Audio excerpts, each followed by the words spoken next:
What part are we in? You decide. So we got a little bit of an impromptu special episode for you guys today. We're going to do Drunk Trek. So this is going to be fun. We're going to be drinking a little bit, getting drunk, and then we're going to go find Screen Rant Season 2 facts for Next Generation, because why not? Oh, I had so much fun destroying Chris, what's-his-face, Skullfuck, last time that I want to do it again. Fair enough. Let's see.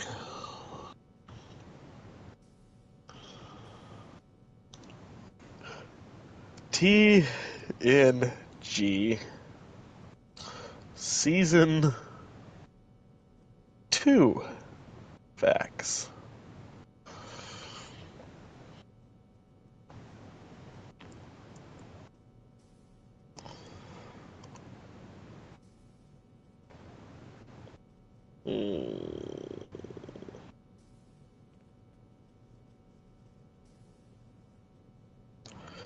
Okay, here's one from what's called the Escape Pod, the original science fiction podcast.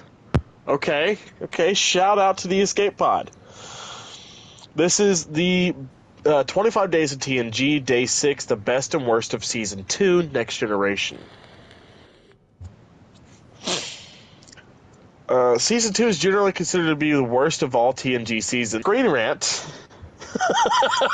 Right. Borg were introduced in Season 2, so it can't be totally discounted. I thought the Borg were Season 3. Was it Season 2? They were introduced in Season 2, yes. Right. But they didn't get... Right. Okay. The best episode, Season 2, had Q Who. Season 2, Episode 16, and 21 other episodes. That's really how I think a lot of people see it. Q returned to menace the Enterprise and introduced them to villains that they had no chance of defeating. The crew tried everything they could, but in the end it came down to Picard admitting to Q that he needed help, that he couldn't win this battle without it. And unlike Conspiracy, these villains returned. Honorable mentions: Times Squared, Season 2, Episode 13, Measure of a Man, Season 2, Episode 9, and Elementary Dear Data, Season 2, Episode 3.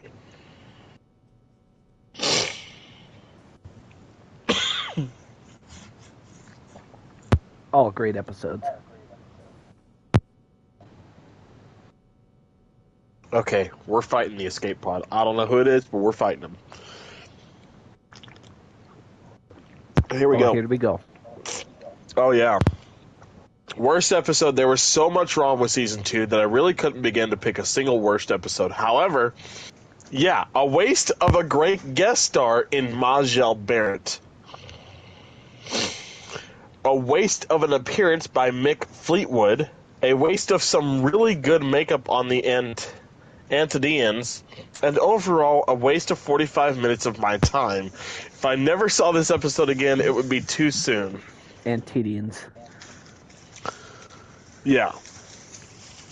Honorable mentions, though, were Shades of Grey, Season 2, Episode 22, The Icarus Factor, Season 2, Episode 14, and The Royale, Season 2, Episode 12. The Royale isn't even that bad of an episode. Right, and then first of all, how are you gonna call Mick Fleetwood and Majel Barrett wastes of guest stars? Mick Fleetwood was one of the Antideans, so you couldn't even see it was Mick Fleetwood. That's true, but it is still freaking cool. So, I mean, Fleetwood Max. Get why he says it was a waste, because they just put him in makeup and nobody could tell it was him. Yeah. So, like I said, I understand why they said that one was a waste, but I agree. But Majel Barrett, okay, I'm sorry. Look, as much as I love Nurse Chapel and I love the original series, my absolute favorite fucking person from TNG overall, as far as guest stars are concerned, is Luxwana Troy. I fucking love her as Deanna's mother, and anybody that says otherwise, you're fucking wrong.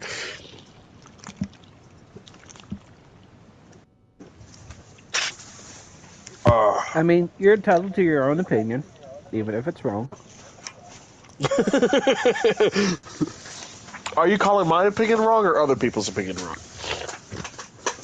Whoever the fuck said Majel Barrett, that was a waste of a guest star? Yeah. Yeah. Okay.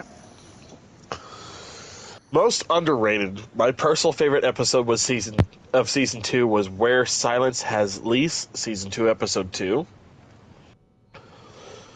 It was a surrealistic mystery piece where the ship was trapped in a region of null space for the amusement of a being called Naglium?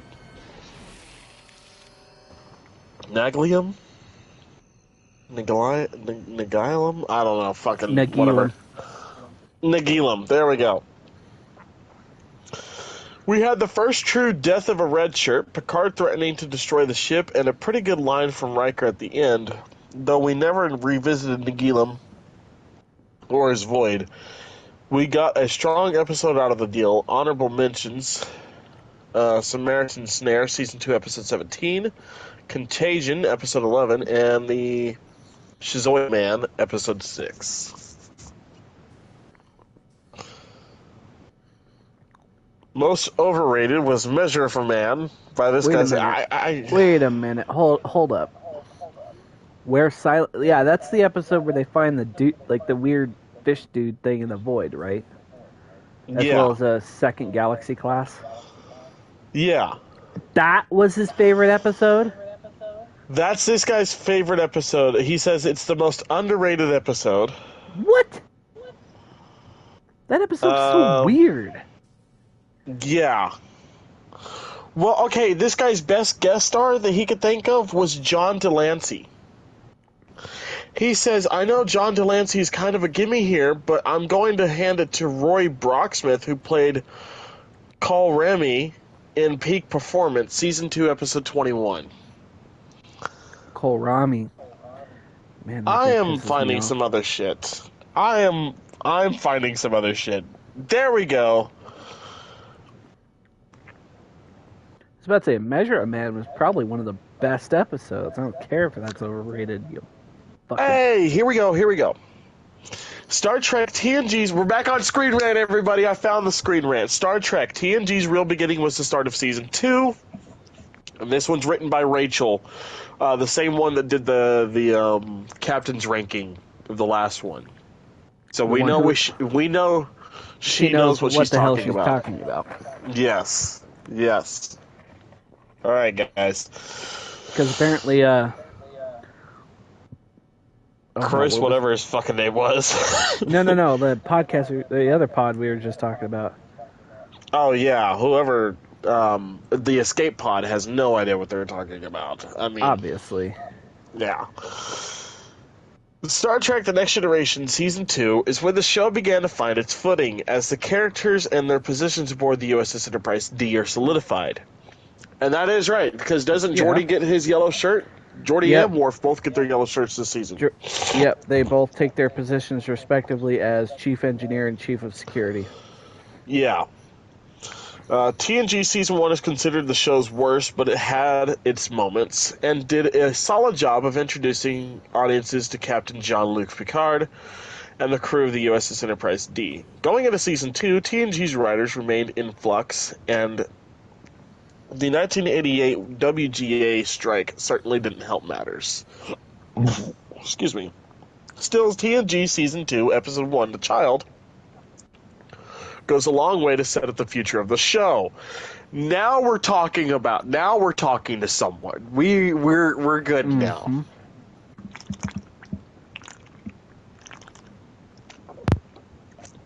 Okay. Star Trek The Next Generation Season 2 premiere, The Child, may not be the best episode of Star Trek or the best season premiere, but it does at least one thing right. While the actors and characters of TNG had still been finding themselves in Season 1, everyone feels more established and confident with the beginning of TNG Season 2. The main story of the child focuses on Counselor Deanna Troy and an unexplained pregnancy with a subplot about dangerous plague strains the Enterprise must transport. Although neither of these plots are particularly memorable, they serve as a fine way to update the audience on everything that has changed between TNG seasons 1 and 2. Oh, and that's yeah. fucking right. That episode. Okay. Yeah. That was another weird one, but like I get it. Yeah. It was definitely something. It was I don't know. Like, the whole thing just kind of made me semi-uncomfortable, and then all of a sudden the child just it's off on its own. Like, it grows up in a matter of seconds, and then it's off on its own, and then we never visit it again. Ever. Right. And I'm not saying that's a bad thing. I mean, there are plenty of things from shows that I absolutely love that were never visited again after the first time. One example I can give is a lot of the stuff from The Flash. We did it one time and never did it again. I know this is off topic from Star Trek, but like, you know, I was about to say, even in Star Trek is almost a perfect example of never calling back on shit again. Right. Like, God, this shit's already working. Holy fuck. My mind's drawing blanks. Like Goddamn, these days, like, I think they need to bring back that aspect of some shows, to be quite honest. Yes. The shows today, like, they'll introduce something once, and it may not get retouched for a while, but everything gets, like, retouched on. Or brought back at some point or another, even if it waits till the end of the show to, you know, go back on it. Right, and it's like, you know, like, and shows are so iffy about touching a continuity error. They're so scared to do so. When Trek has been, there's over 50 years of material out there. How are you gonna continue to have how are you gonna keep everything continually in sync, in place? You're gonna have those fucking errors. Now, I'm one of those fans. Sometimes it pisses me off. Captain Archer, I'm looking at you. Cough, cough. But I mean, I actually kind of enjoy the continuity errors, to be quite honest with you. Like any and all of them. That's what I'm saying. That's what I'm saying. They'll make me like they'll give me an aneurysm, but you know it's fun. It's a fun aneurysm. It's a fun aneurysm. Yeah. It's the kind of aneurysm you want to have on a Sunday afternoon. Yeah, give me a couple of hours. The all-day breakfast ones. But yeah, you know, like again, I bring up Captain Archer because the first time the Federation and the first time Starfleet is supposed to meet the Ferengis was season 1, right? We talked about that last episode of season 1. Yet somehow, traveling almost 300 years in the past, Captain Archer meets the Ferengi, and they almost take over the Enterprise. Right. And that kind of, I'm not gonna lie, I paused that episode, I yelled at that episode. It took me a while to get through that episode, but as opposed to me, who just sat there and was happy he was along for the ride. But I mean, you know, again, shows are a little too scared to do that nowadays. Shows are a little too scared to branch out, and that's why you don't have a lot of series continuing on anymore. Like, it is an absolute miracle that Star Trek has been around for almost 60 years. Well, no, it has been 60 years at this point. Well, next year is 60 years. 60 years, yep. Yeah, so for just sake, it's a miracle that Star Trek has been around for 60 fucking years. Star Wars, Hot Otter Trail, She's got 11 years her junior of Star Trek's junior, and Star Wars is still kicking. She's limping right now, but she's kicking. You know, she's around. I mean, she at least got out of the cast and is in a brace now. Right. You know, she's got her crutches and she's okay. You know, the car wreck happened. It was a bad one, but that's okay. We're nursing her back to health. But you know, Lord of the Rings. Now, technically, if you go with the books, 1930s, she's older than Star Trek. But I'm going with the shows and movies alone. Lord of the Rings is just now. I was about to say that Lord of the Rings has only been around for like what, the last 20, 30 years? 30, yeah, about 35, I think, because it came out in the, you know, but yeah, you know, as far as the shows go, and then they're trying to come back with this new animated Lord of the Rings tale coming out later this year. Which I have not seen yet. Dude, the trailer looks pretty fucking good for it. Absolutely. I think it looks great. It looks fantastic. Yeah. I just haven't gotten around to watching it yet. Yeah, I haven't either, honestly. Which is funny because I went to a con and I got a free pin and a free map of the new realm that they're in, and I still haven't watched it. But you know, but yeah.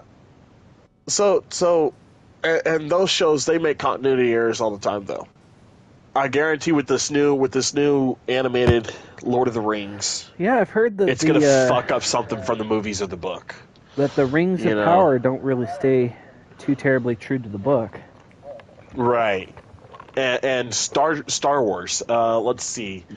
Oh God. One of the biggest upsets that a lot of fans had, including myself, was Luke Skywalker and how different he was, you know, in 7, 8, 9 than he would have been than when we last saw him 4, 5, and 6.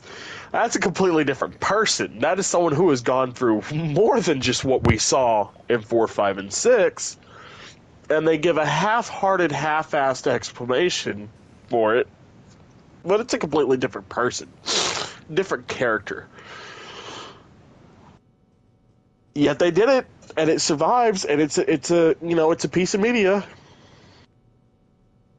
It's a piece of media. That's as much as I'm going to say about it. But what piece of media were we talking about again? I know it was Star Wars, but which one? 7, 8, 9. Oh, yeah. Yeah. It's a piece of media. Look, it is. I'm going to say it like this. I grew up with the prequels, right? I'm a prequels person. Those who grew up with the original trilogy, they hated the fucking prequels. So I might be in the same club as them when it comes to the sequels. You know, 20 years time, give or take. I mean, the sequel kids have grown up and they enjoyed them and they give the love back to them because to hell, it took 20 years for Hayden Christensen to get any kind of love for Anakin Skywalker. And that's a good point. So, you know, we might be the old guys club at this point in time, but you know, fuck it. You know, I mean, you're gonna, as we say a lot, you're entitled to your own opinion, and not everything is built for everybody.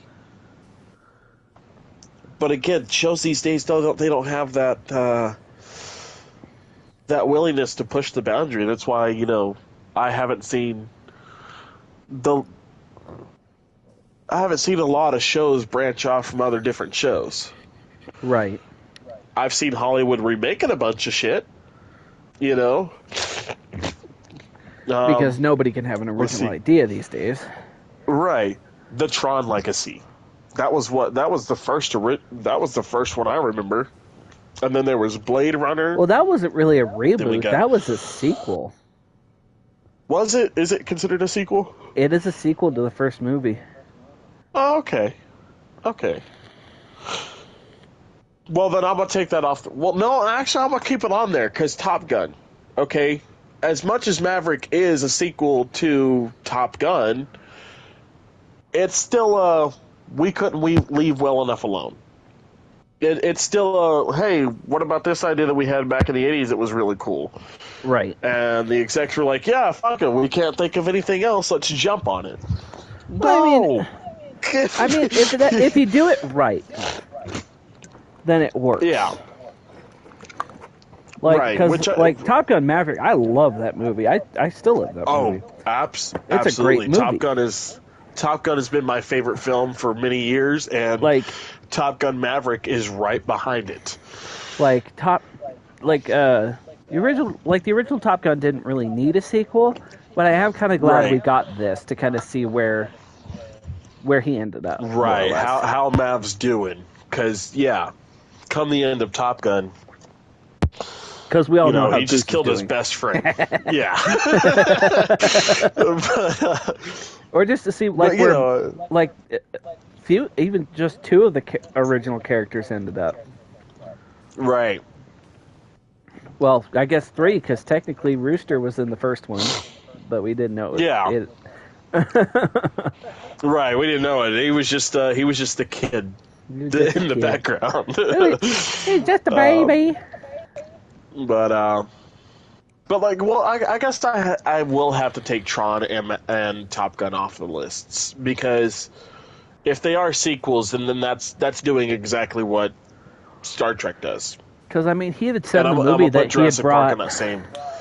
he had brought Tron over from the old system. Okay, see, I haven't seen the new Tron. I didn't. Really? It was good. Yeah, I mean, in all honesty, I wasn't big on the first one, to be 100% with you. Like, I liked it. I liked it, but it was like I don't think anybody's real big on the first one. Yeah. I mean, don't get me wrong. It probably set some precedents for movies back then, but right. But see, and it's got a good story behind it, but it's just not that great of a movie. Yeah. Not for guys like us, anyway. Right. But and then you get stories like Jurassic Park. Jurassic Park, they came in '94 and they did something that was absolutely extraordinary, and so extraordinary to the fact that the CGI in that film that they do use, and the robotics in that film that they use, still hold up to this day.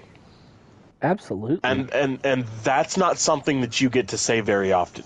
Look at Jaws. For the 70s, Jaws, fucking phenomenal, mind-blowing. Oh my God, there's this giant shark. These days, why is there a rubber shark in the water? Right. E.T. puppeteer robotics, phenomenal back then in the 80s. Nowadays, it's like, oh, look, the puppet fucked up. I mean, I would say E.T. still kind of holds up, but maybe that's just like nostalgia glasses of seeing as a kid coming through. But I would say that, like the puppeteering or whatever, I would say that still holds up to today. I mean, it was Frank Oz. Right. And Frank Oz, we know, is responsible for Yoda as well. Right. Many of the Muppets, because he worked with Jim Henson. Mm-hmm. But, but even still, it was like, you can tell it's a puppet. Well, hard to tell which ones are CGI and which ones are robotic. Yep. And even in the shift, when they go from an animatronic to the CGI, such as the T-Rex when she's running, that tell which one's which. It's phenomenal work that still holds up. And then they came out with number 2, which 2 is just absolutely shit. I say that as a big Jurassic Park fan. I hated Lost World.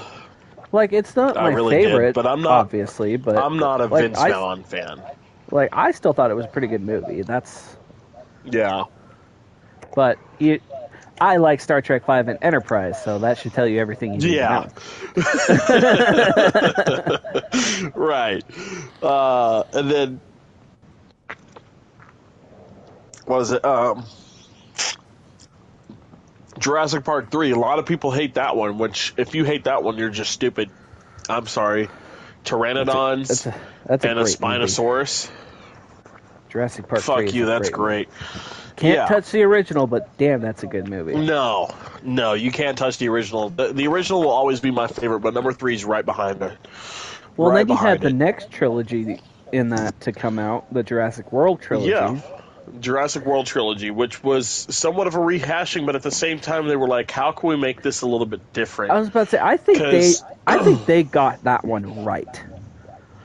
Yeah, because they didn't mess with the original at all. No, what they did is they built around it. Yeah, is what they did. They built off of it.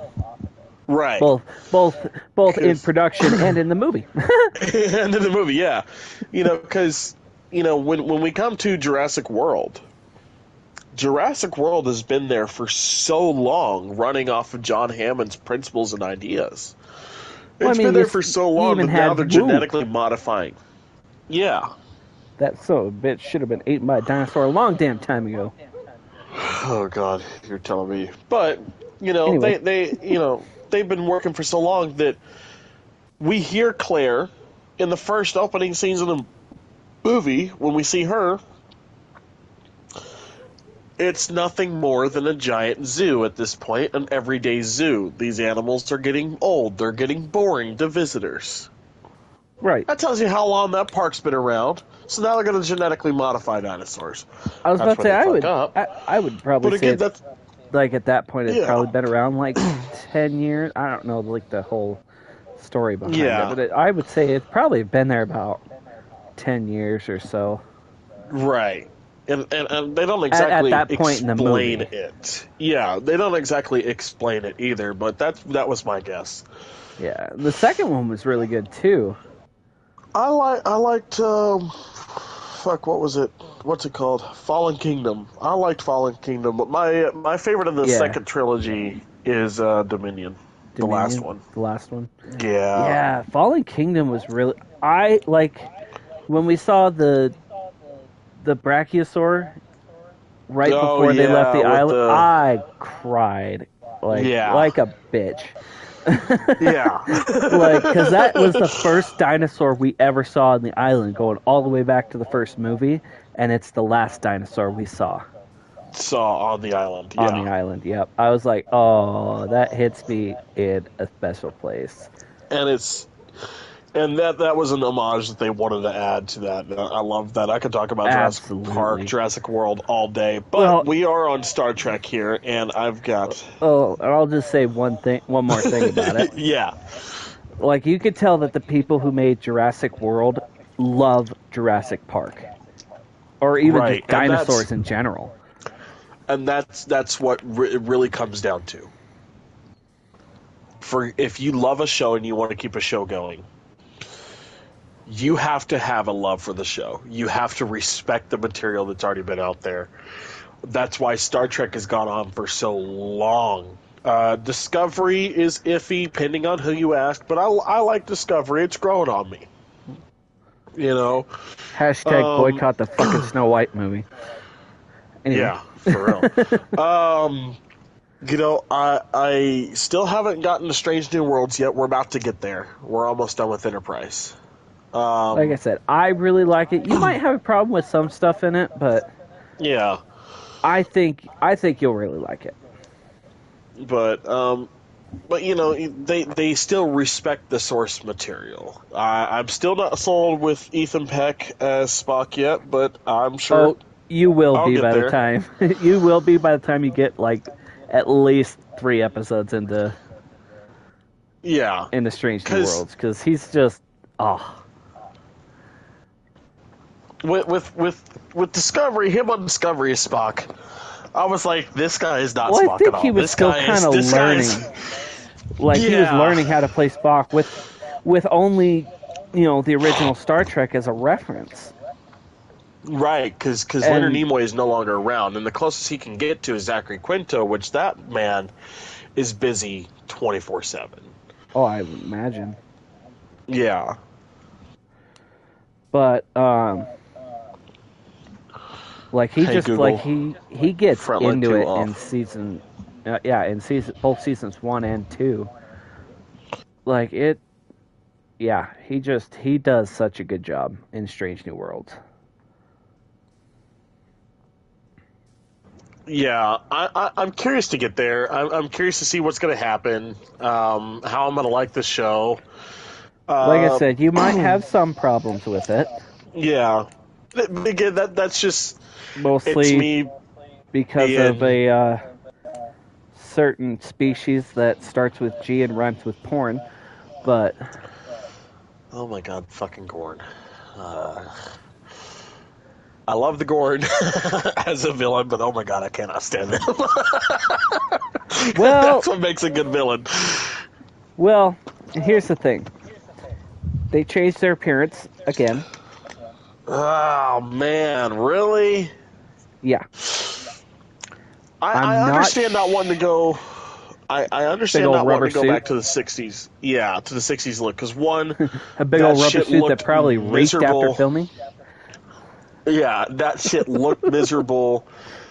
The head, the mask was just such a fucking mask that you can make it yourself with latex. The mouth didn't move. It was just always open. It was just, yeah, like they couldn't even fucking, the reason the Gorn didn't talk is because the Gorn couldn't fucking move its mouth, okay? That's why all the Gorn did was just And hiss. That and then they used hiss. the translator to make him talk, which he still didn't have to move his mouth for. Right. So, like, I understand not wanting to go back to that look, but, like, can we, like, but, like, at the same time, you can take that. I can't talk about that and make it work for you. Because they have done the Gorn in another episode of Star Trek. Is it on Enterprise? Am I getting close to it? Well, it's in the episode I want you to call me on. Okay. Okay, and I noticed that episode is a two-parter, by the way. It is a two-parter. Yeah. Separated by an episode or two. I take it you've already seen, like, the images for those episodes looking on there? I saw one, but, like, while my TV is huge, it is, I was about to say, if you saw the image for episode 2, then you should already know what I think you're going to be excited about. Yeah, like, I saw the original, I saw what looked like the original series deck. And, not just that. Yeah, so I'm sure they got that Enterprise there, and I'm excited for it. But I did see. Okay, let's get off of TNG for a second. Enterprise. We went back. We started watching that. What was it? Episode 21, The Other Enterprise. I don't know the name of it, but The Other Enterprise, where T'Pol and so on and so forth, like the really Trip old have T'Pol. a fucking kid. Oh. Yeah. That was pretty interesting. That was kind of cool. Like, at first I thought it was like somebody pulling the trick on Archer. Right. Like I was like, who the fuck is this? It's about to throw Archer off, or like, what is going on? Like, oh my god, no. Who the fuck is this freak? No. Honestly, and then I was like, oh shit.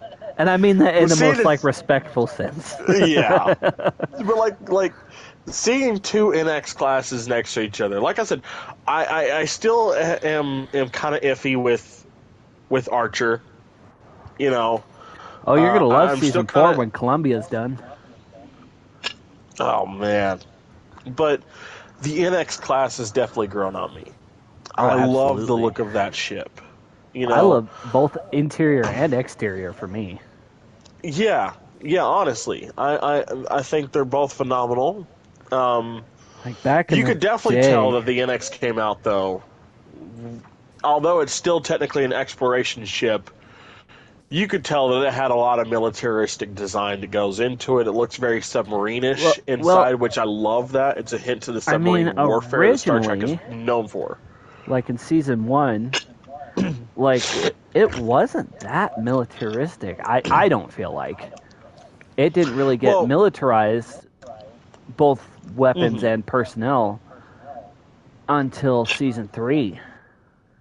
Well, see, and I'm not even just talking about like the weapons and personnel. I'm talking like the look of it. Like, Right. Okay. you walk around on Enterprise, and you're, I've always lifting gotten a your legs over submarine feel. bulkheads, lowering your, running your head underneath bulkheads and stuff like that. Try not to hit your head on low hanging beams. It's very Or even reminiscent just of walking in walking the damn around. door. Right. It's very reminiscent of walking around on an actual naval vessel. And like I said, it's got a submariner look to it. Because most Navy vessels kind of lighter on the inside. The submarines are a lot darker than most other vessels in the Navy. Right. And And I I don't know think why that's that what they were is. going for. Yeah. Um, And so I love that look. Like I said, I think it looks absolutely amazing. And in all honesty, if Geordie LaForge because I mean, could it's only. build the museum now, I would go to that fucking museum. I'd walk around. I'd live on the NX. I would live at that museum. Uh huh. I would be a tour guide for all the fucking ships that are in that fucking museum, every Enterprise, every except for the E Wharf. You know what you did. Um, We don't know what you did, but you know what you did. you know what you did. But I would fucking. I think that'd be cool as shit. If I ever got stupid fucking money, okay, if I had the money that some of the biggest billionaires on the face of the world had, if I had stupid fucking money, I'd build a one-for-one recreation of the NX Enterprise and put it on the Earth somewhere as a tourist attraction, Yeah, as a I big totally ass Star Trek understand that. museum. Because I mean, I've got stupid fucking money. Why the fuck not? Man, I wonder what kind of permits you gotta pull for that kind of shit. Honestly, copyright for this, or can I just build it and Probably. then You would probably have to go through copyright shit. probably have to get yeah. Huh. But here we go. We're on our next bit for this screen rant that we kind of forgot about. Anyway. TNG Season 2 premiere sets up the show's status quo. Star Trek The Next Generation's The Child puts almost all of the characters in the positions they will retain for the rest of the series and establishes the new status quo. Lieutenant Worf, Michael Dorn, officially takes his place as Chief of Security at the TNG Season 1 death of Lieutenant Tasha Yar. Worf will remain in this position wearing the gold uniform with a metallic baldric until TNG ends and Worf transfers to Star Trek Deep Space Nine following the Klingons' promotion to Lieutenant Commander in Star Trek Generations. Lieutenant Geordie LaForge has been promoted to Chief Engineer, giving the character more to do after TNG Season 1. Often didn't know what to do with him. First Officer Commander William Riker now has a beard, which he will keep for the rest of the series, although Miles O'Brien is not yet named. He appears in what will become his usual position as Transporter Chief. TNG Season 2 premiere also introduces Tim Forward, the lounge space on the Enterprise D, which we are sitting in, ladies and gentlemen, as well as Guinan as Tim Forward's bartender. Guinan offers advice to the young ensign Wesley Crusher, who decides to remain on Enterprise even though his mother, Dr. Beverly Crusher, left to head up Starfleet Medical. Okay, now, I don't know the actual reason she left TNG. Why did she leave TNG for that season? And also, I hated the doctor that replaced her. If I'm remembering right, it's because she got pregnant, I think. Okay. Or something along those lines. Last I remember checking, it was because she got pregnant. But Okay. again, call me hot take, but I fucking love Dr. Pulaski. I didn't hate her, but I didn't like her. I didn't like her as much as Crusher. I love Crusher more, but then again, that's just it's a crush thing. I had a crush on Dr. Crusher, okay? Look, say what you will, but Dr. Crusher was fucking fine. She still is, goddammit. Gates McFadden could fucking get it today, okay? And I've gotten to meet Gates McFadden. She's really fucking cool. When she signed my Starfleet technical manual, she signed it Dr. Crusher with an A instead of an ER, which I think is fucking awesome. she's got a personality that you can see it in everything that she does. She is so different from Dr. Crusher on the show, who is very kept to herself, more or less, kind of a shut-in sometimes, doesn't let too many people in. And even when she does let you in, it's not very far, unless you're Picard. But, right. Gates McFadden, however, is just... She is so open. She's got, she's going to make you laugh. She wants to listen to you. When I told her that her and McCoy are the reasons I got into the medical field. No other doctor in Star Trek. Sorry, Robert Picardo. Sorry, Bashir. I don't remember his actor's name, but sorry, Bashir. Sorry, Picardo. Alexander and Phlox. Siddig. But you guys weren't it. It was DeForest Kelley and Gates McFadden's Bones and Dr. Crusher that got me into wanting to be medical. And when I told her that, she was like, "Oh my god, that's so cool! You're like the third person that's told me." But did you? And then she goes in like, "Did you hear what McCoy used to do?" And I was like, I mean, I'd heard the stories at that point in time, but I wanted to hear from her. So I go, no, what did you do? And she goes, he would get fan mail from people who said, I became a doctor because of you, and he would sign it from the real McCoy to the real McCoy. The first real saying R-E-E-L, and the second one R-E-A-L. And I go, that's so cool. Huh. Again, I had heard that. DeForest had said that in an interview on one of the Star Trek DVDs that I've got. And he says that in an interview that he signed fan mail that way, and it's like, oh, that must be cool. You send a fan mail into Dr. McCoy, you tell him, oh, I'm a doctor because of you, and then a few weeks later, a signed picture of him comes back in the mail. It says from the real McCoy to the real McCoy. That's got to be cool, right?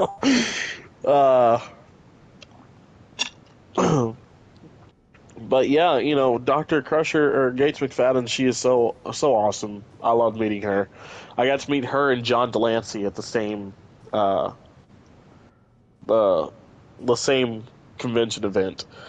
And so for those of you that don't know, John knows this, but I have the Starfleet Technical Manual for the USS Enterprise D. I'm having the crew sign it in specific sections of the book, so it's not just all on the cover or all on the title page. So LeVar Burton, Geordie LaForge has signed it on the cover page. In the medical operations section of the book, this is where Dr. Crusher's signature is. And I had Q sign it. John Delancey signed it on the general overview section of the book. And this is where it gets funny. John Delancey looks at me and he goes, "Why do you want me to sign this in the general overview?" And I go, and he goes, "I'm not doing it if you don't give me a good answer. So give me a good answer. I'm going to do this. But give me a good answer." I said, well, that's because Q only ever has a general overview of the human population until later on, towards the end of the series, where he actually gets to know Picard very well. And he goes, "I like your answer. Damn it, I guess I'll sign it." And he signed it right there. And then he turned to talk to my wife. This is a really cool part. My wife loves this. She's a Trekkie now, but at this point in time, she was starting to get into it, but hadn't gotten into it yet. And he turns to her, and he goes, "What do you do?" And she tells him, "I'm going to school for, being a history major." And he goes, "You should check out these documentaries." And they nerd out for, I'm not kidding, 20 fucking minutes in line about history documentaries, going back and forth, saying stuff they learned off of this one, stuff they learned off of that one, trading stories, trading documentaries. By the time we left, my wife had a list of 10 documentaries that she had given John Delancey, and John Delancey had given 10 back for her to watch, to which she has watched all of them since then, and they were pretty good. As a history guy myself, they were pretty good documentaries as told by John Delancey. But oh my god, it was fucking cool that he would take that kind of time to, sit and talk with us and share that with my wife. A true passion that he has. Absolutely. And finding it in someone else, and just, you realize that these guys are nerds just the same way we are. They just nerd out about different stuff sometimes. It very much reminded me of that Big Bang Theory episode where Sheldon sees James Earl Jones at the restaurant. He goes, "Are you a Star Wars fan?" You know what I got have something to say to people like you. I like Star Wars too. And they end up having a great night. They get drunk together and go ding dong ditch Carrie Fisher's house. It's not funny anymore, James. Then why am I laughing?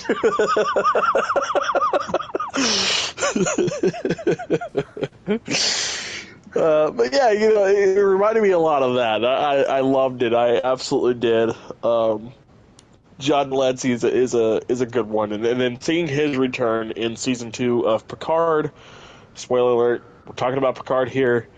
I think I'm a little bit halfway into season 2 of Picard right now.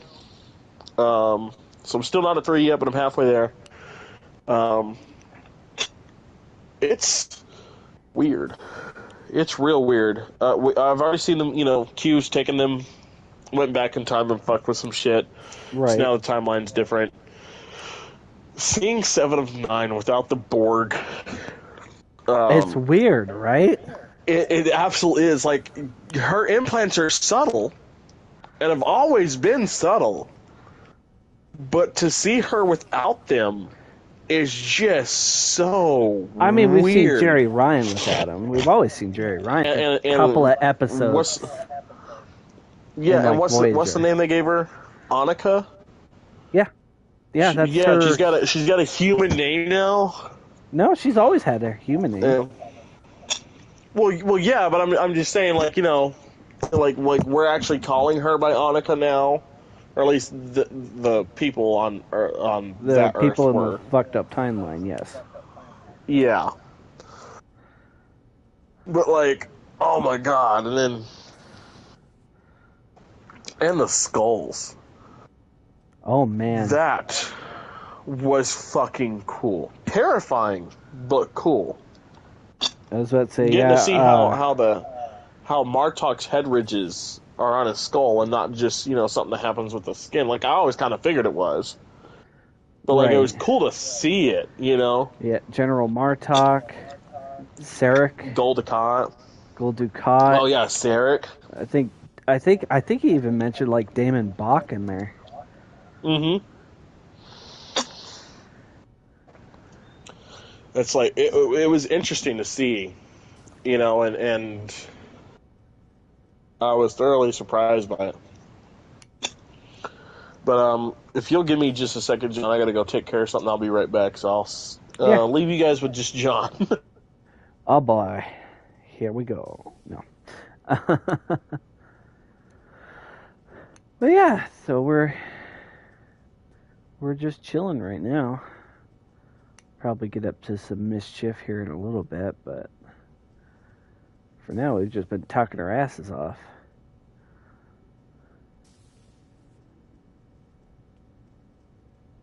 But yeah, going back to season 2. Yeah, I can't even remember what he was talking about. This is probably a part that's going to get edited out. Because I have no idea.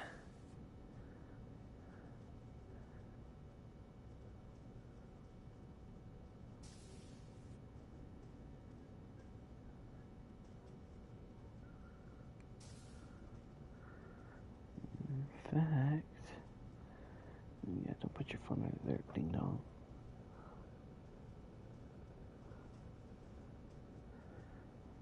In fact, I think we're just gonna take a quick break, and I believe, yep, and we'll be right back.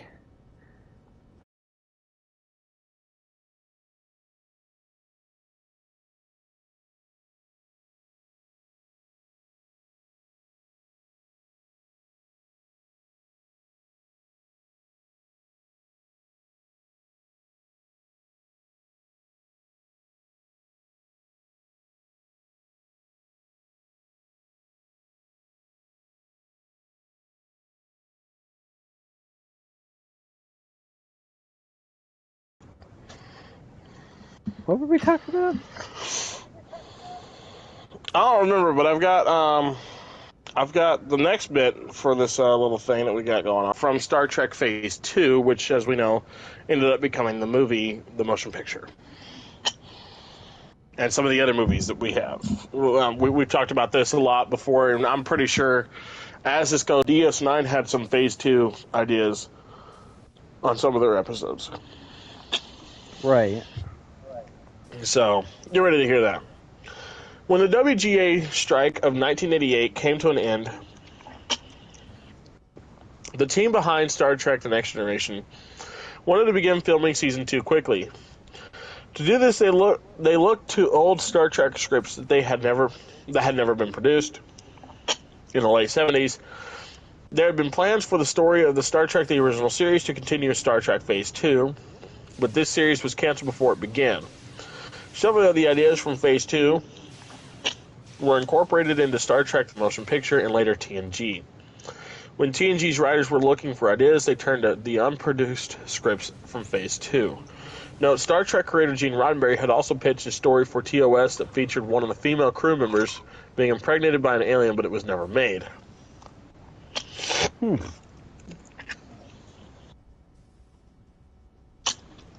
Curious to see which one they would have chosen, because there were only 3, more or less. There was Nurse Chapel, there was Uhura, and of course Yeoman Janice Rand. Mm-hmm.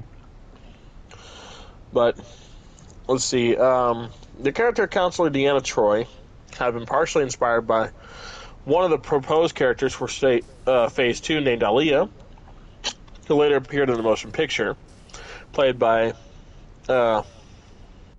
Paris Kambata. Persis One of the Kambata. scripts for Phase... Yeah, Persis Kambata.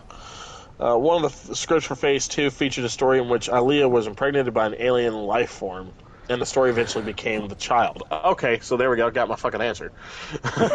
There it is. Yep. Although the main storyline in The Child revolves around Troy, she has very little agency, mostly just reacting as things happen to her, with a lot of time devoted to an unconnected subplot. The Child also fails to address the full implications of Deanna's pregnancy and her lack of consent. While the main story of Star Trek The Next Generation Season 2 premiere may not be the show's best, the episode sets the tone for the rest of the show moving forward. Oh, and that's it. That's the rest of our screen rant. Oh, well, dang it.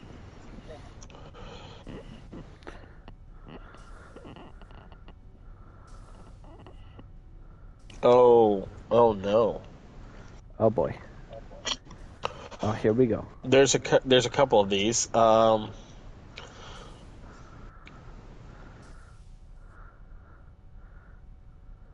There's 24 years later, Star Trek's most disappointing TNG, and I don't see the rest of it. Recasting Star Trek The Next Generation for a movie reboot. And I still think Riker behaved unprofessionally when blank. I can't see the rest of it. I'll let you choose this one. I kind of want to see which the Riker one. Oh, the unprofessionally? Uh-huh. All right. Are you in my quarters right now? Yes. God damn it. All right, go on to deck 8. I still think Riker behaved unprofessionally when Star Trek TNG replaced Captain Picard. Well, we might want to save this one. We might want to save this one. Because I'm already getting mad. Yeah, what season is that? Oh, 5? That's 5. Yeah, I was about to say, 5 or isn't that 6? 5? Let's see what this says.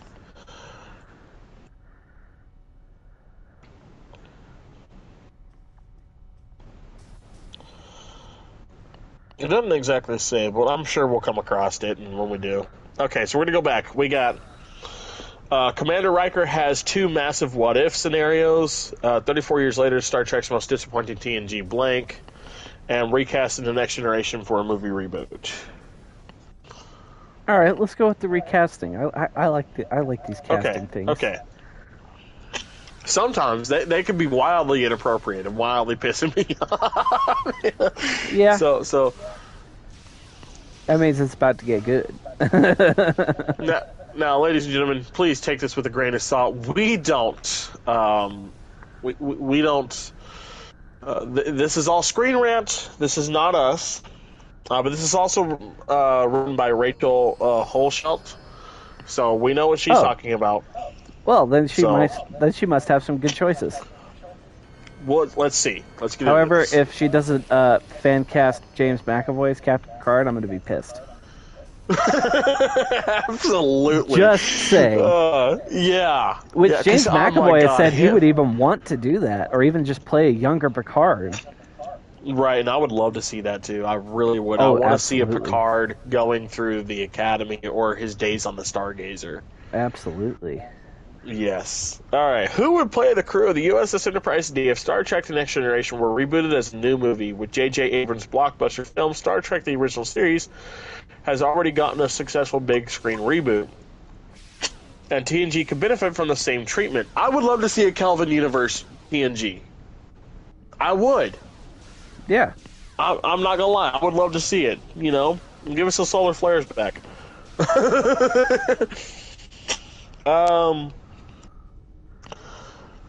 Following the adventures of Captain Jean-Luc Picard and the USS Enterprise D, TNG had an amazing cast of characters who became just as popular as Captain James T. Kirk and his Enterprise crew.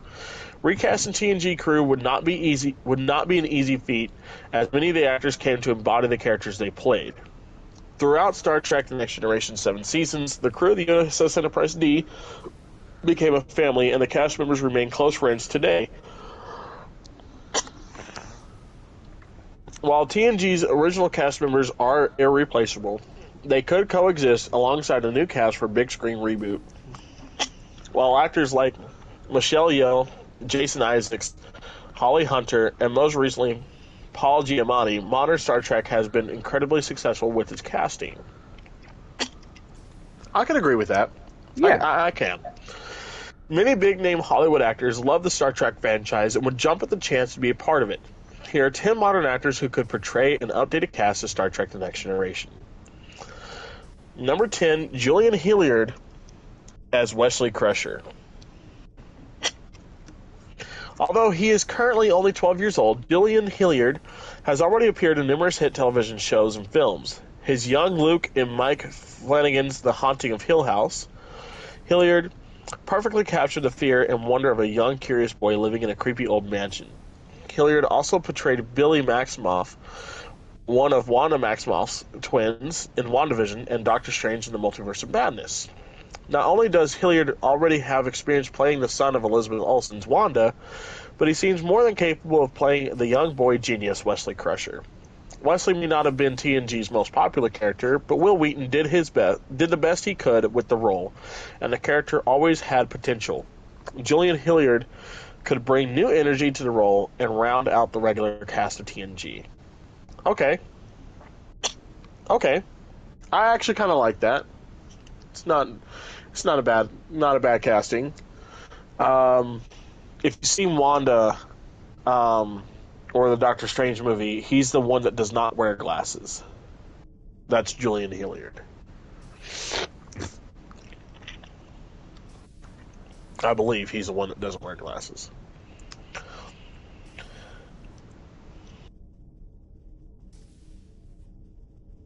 Mary Avgeropoulos as Counselor Deanna Troi. Best known for portraying Octavia Blake on the CW's post-apocalyptic drama The 100, Mary would make a great Counselor Troy. Early in The 100, Octavia is one of the show's most empathetic characters. But she becomes a formidable warrior as the show progresses. Still, Mary has the right look for Troy, and she showed her range as an actress on The 100. In the first 3 seasons of The 100, Octavia is involved in a romantic relationship with Lincoln, a warrior from a group of survivors called the Grounders. With their very different personalities, this relationship is reminiscent of the one between Deanna Troi and Worf in Star Trek The Next Generation's final season. Like Mariana Sirtis, Mary also has Greek parents.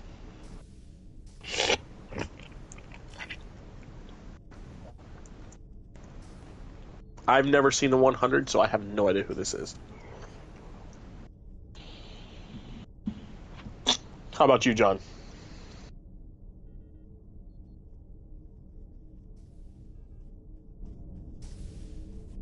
Did we lose him?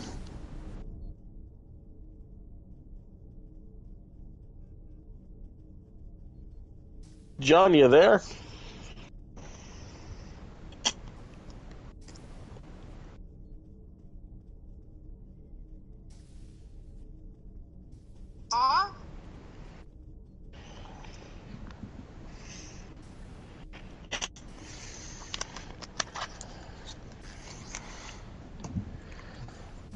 Oh no, we might be running into some technical difficulties here.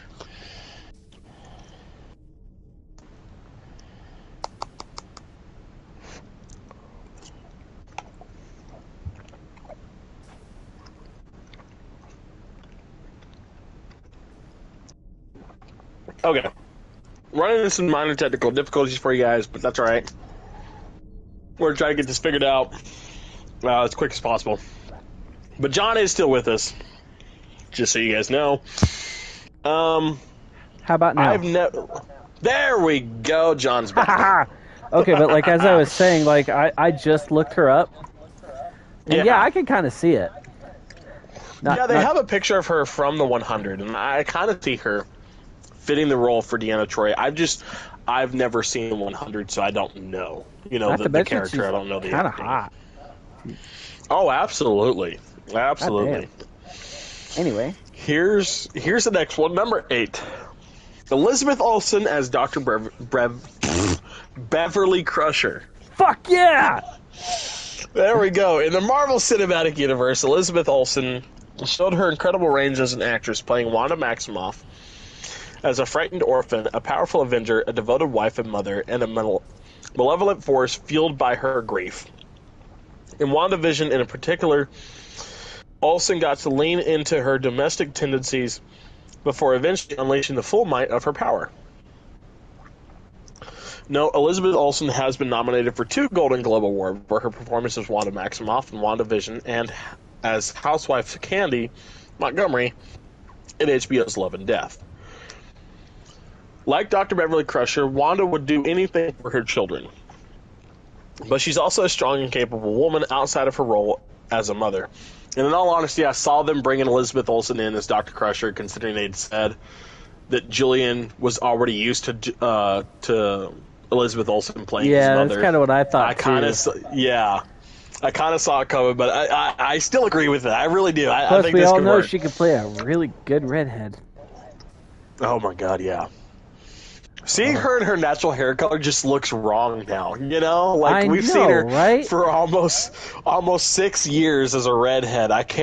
She can't go back to blonde. What? Well, blonde highlights.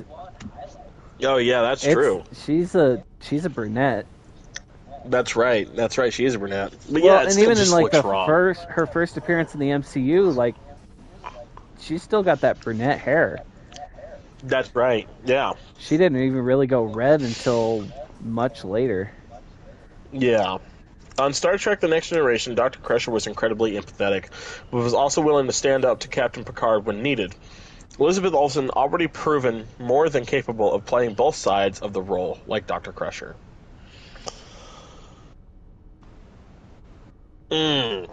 Okay.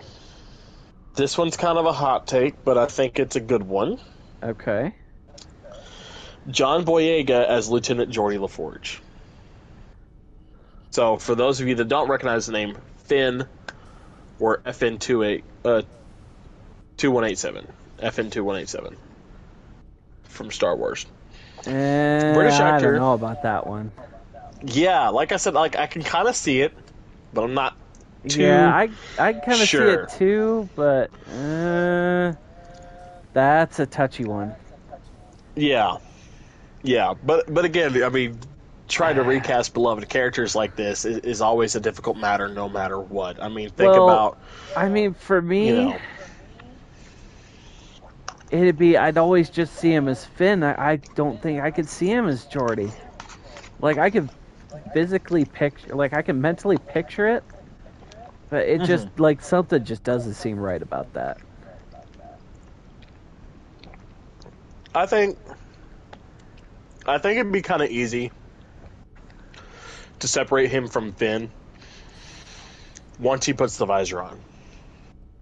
You know, I mean, that's understandable. Because while yes, it only covers his eyes, I think it would do just enough to kind of separate him from the Stormtrooper. You know. Right.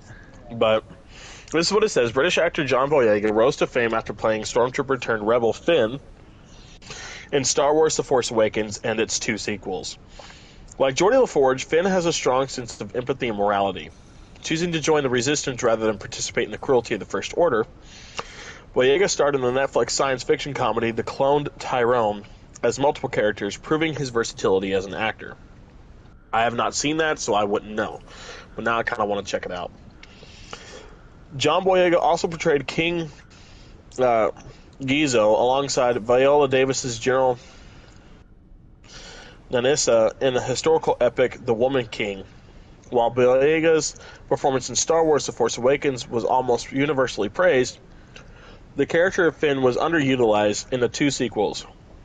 Boyega has proven himself to be a talented actor who could undoubtedly play the brilliant and compassionate Geordi LaForge. Okay. I have a secondary vote for that. Yeah, so Rachel, who we love from Screen Rant, because she knows what she's talking about when it comes to Star Trek, wrote recasting the TNGs for a reboot movie. More or less like going off of like the Kelvin universe, you know, from 2009 J.J. Abrams. Like if we were to do something like that with the TNG crew, here's who could play the crew now. So me and John are going through it because we like Rachel. Rachel's really good. She knows what she's talking about. Well, I don't know. Rachel is Screen Rant. He's almost too old, but... who do you have? Michael B. Jordan.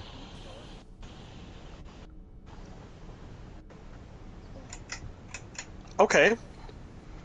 Like, he's kind of got the look. Yeah. I would... But see... I think personally with Gillian Hilliard and Elizabeth Olsen, putting Michael B. Jordan in there, you're just putting the MCU in there, you know, and that's how most people might feel about it. I just feel like he could fit the role a little bit better. That's my personal opinion. No, fair. I totally, you know... I totally get what you're saying about the MCU. Yeah. But technically, Michael B. Jordan wasn't even really part of the MCU, if you really think about it. That's true. Because that was still... that the MCU is also... A lot of the people who worked in the MCU are also very heavily present in The Lord of the Rings. There's a lot of them that cross over. Right. And I'm not saying it's a bad thing. I'm not saying it's bad casting. I wholeheartedly agree. I think Michael B. Jordan, you know, maybe 10 years ago, definitely could have played a young Geordi LaForge, or even a J.J. Abrams universe, Kelvin timeline. Right. Geordi. We just have to... I mean, he could probably still do it now. Right. Now, here's the next guy. Here's Worf. That would be the only one I would change so far. But yeah. Here's Worf. You ready for this? Oh, God. Our favorite Klingon, Laz Alonso as Lieutenant Worf. Who?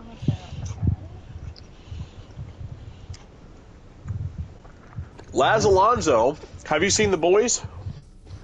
Oh. He's MM. He's Buttersmilk on The Boys. You know, I can't see that, actually. Yes, you do. You've seen The Boys with me. A few episodes. You know that black guy that's always given Butcher shit? Yeah. That's Laz. Oh. That's MM. That's Buttersmilk. Like, looking at him, I can kind of see it. Yeah, I can too. And having seen The Boys all the way through, loving that show, right, as it is, I think he's perfect for Worf. In all honesty, because he's got that gruff, but also that's as MM, he's got that. I'm gonna fuck you up, but I've got that. But I could also be compassionate where I need to be. Yeah, no, I can absolutely see that. And that is Worf. Worf, when we first see him, the first couple seasons, he's very, Captain, let's kill them and kill them all, like the Klingons do. And it's like, Worf, you're on a Federation starship. Down, Worf. Take a chill pill. Jesus Christ. Yeah. I'm going to need you to take take about 20% off of there, Squirrely Worf. Right? But later seasons, it's, Captain, I'm going to kill you, but I have phasers ready to destroy them, but what would you like to do instead? I'm going to kill you, I'm but still ready to go. I'm going to kill you, but I'm going to do it with some class. Right. Like, I'm going to bash your skull in, but it's going to be classy. Right? As Marvin T. MM on Amazon Prime's The Boys, Laz Alonso has both the warrior mentality of Worf and his strong sense of morality. The Boys have skewed morality compared to Star Trek, but MM is often the one holding Billy Butcher, Carl Urban, a.k.a. Yeah, he's Dr. the Rock. McCoy from the Kelvin timeline. Not the Rock, but, he's like the Rock in the Yeah. group. He's the moral rock. But but MM is often the one holding Billy Butcher back from his darker impulses. MM is out for revenge against the defense contractor that owns his superhero team, known as the Seven, which also draws comparisons to Worf. Right. Laz Alonso portrayed the villain in the fourth film in the Fast and Furious franchise. He played the Na'vi warrior, Sute, in James Cameron's Avatar. In The Boys and Avatar, Alonso plays both MM and Sute as strong and loyal warriors who have a soft side. Like Worf, they fight for what they believe in and would protect their friends and families with their lives. And I will say that would make a great Worf. A great Worf, yeah.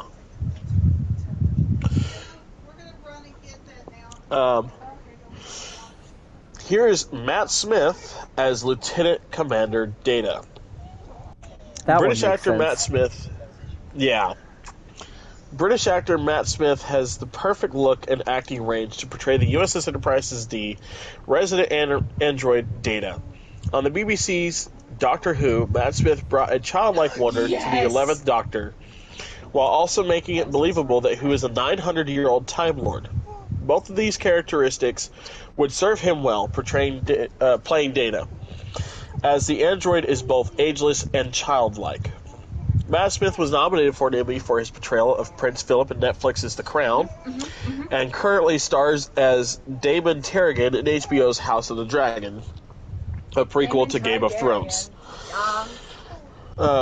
With all of these very different roles, Matt Smith has shown that he has just as much range as Brett Spiner, who portrayed both Data and his evil twin Lore, as well as several members of the Sim family.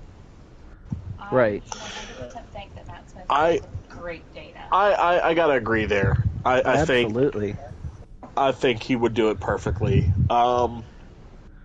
Because, we've seen many sides of Brett Spiner throughout the years. Mm-hmm. One of my favorite Brett Spiner roles isn't even Data. It's the bad guy in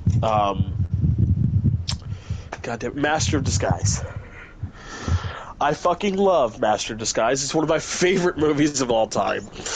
And Brett Spiner just gets to play this goofy, evil, malicious badass in that movie. Well, even if you Google him, like on Google Images, there is an image of him with his hair slicked back, and I could see it. Yeah. The one they show here for Matt Smith is he's got a wig on, but the wig is slicked back and it's kind of long. But yeah, I can see it. It's the picture from him as Damon from Oh, okay. House of the Dragon. Right.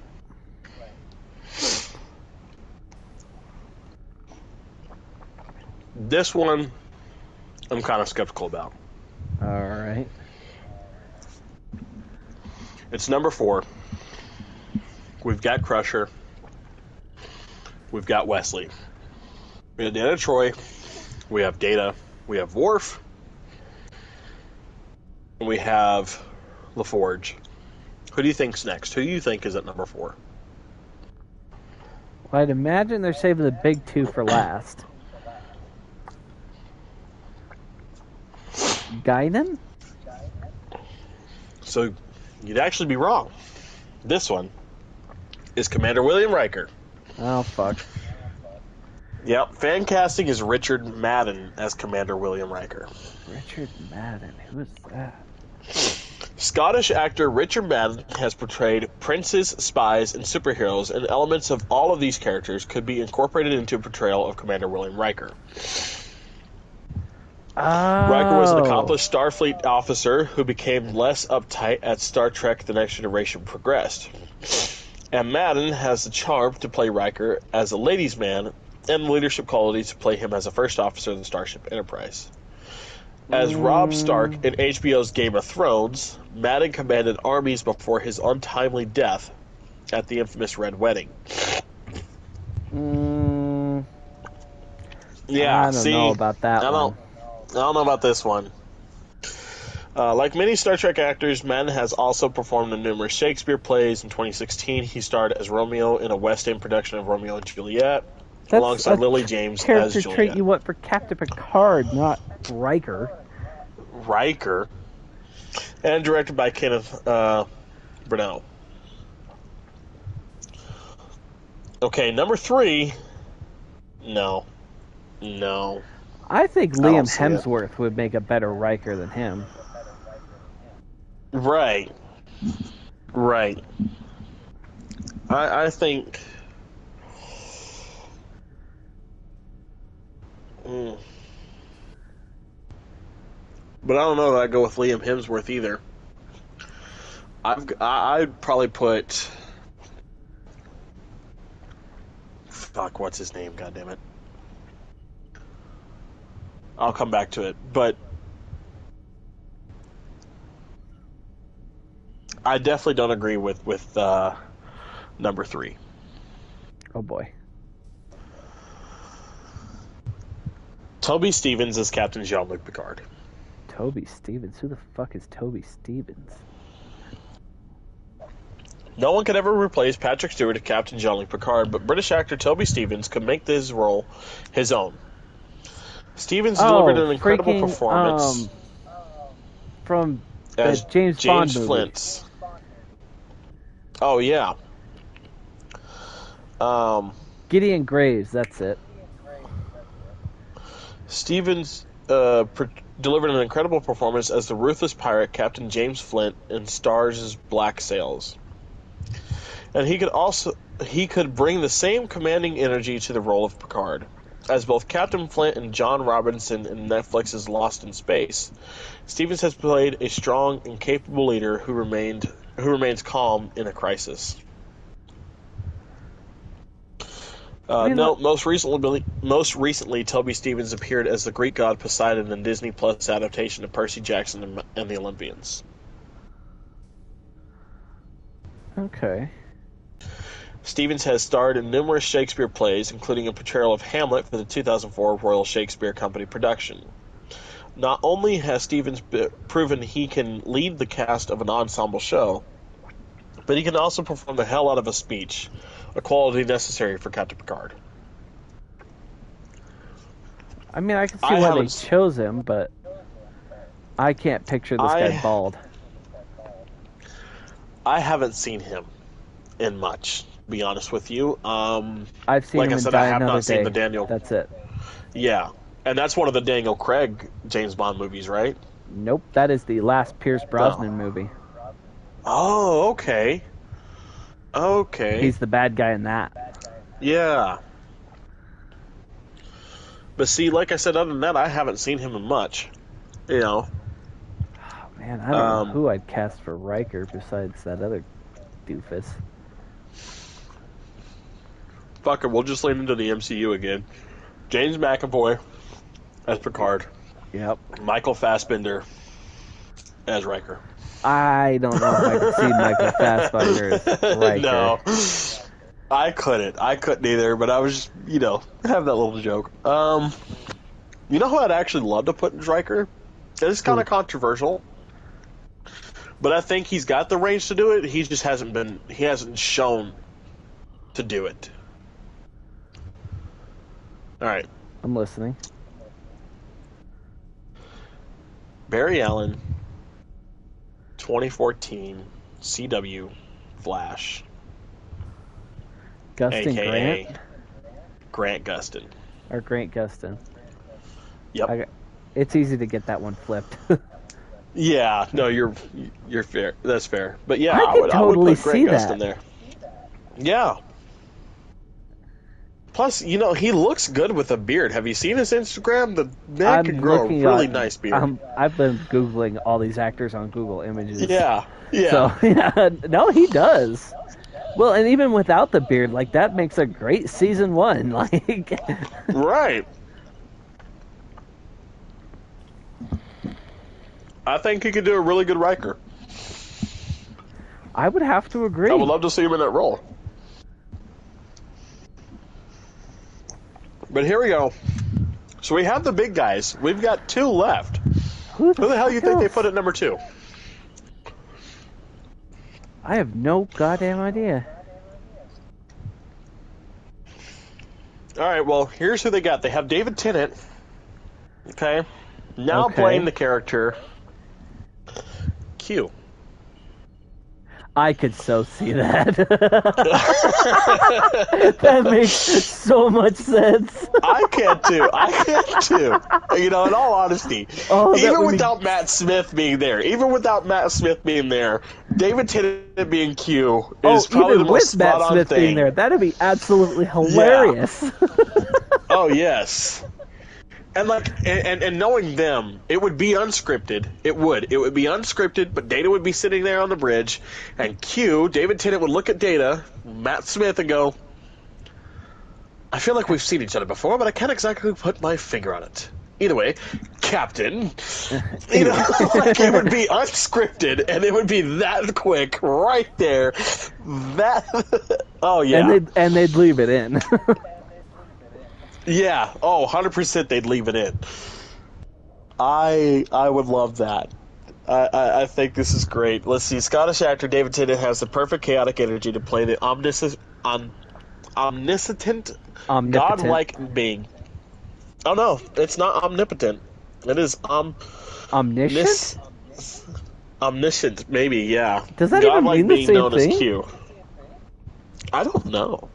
Omniscient. OMNISCIENT. That's not the omniscient is knowing everything. You need omnipotent. Yeah. Yeah. A deity having unlimited power, able to do everything. Omniscient is not the right word. No. Anyway, I'm done being a grammar Nazi. But, godlike being known as Q. The 10th Doctor in Doctor Who, Tennant perfectly captured the sometimes manic, but always intelligent and profoundly compassionate nature of the Doctor. David Tennant's version of Q could also incorporate elements of his Good Omens character, Crowley, who enjoys wreaking havoc on occasion, but genuinely cares for his friend. Right. As Raphael. The energy David Tennant brought to the manipulative villain Kilgrave, our Marvel's Jessica Jones, could come in handy in playing the darker Q of early TNG when Q later developed a fondness for Picard. He became more playful. Yeah. I haven't seen Jessica Jones. I haven't either. I have no idea what they're talking about, but sure. Right? But when Q later developed a fondness for Picard, he became more playful, which is where Tennant's doctor energy would come in handy. Like many British actors, Tennant has also performed in numerous Shakespearean adaptations and even played Hamlet alongside Patrick Stewart's Claudius.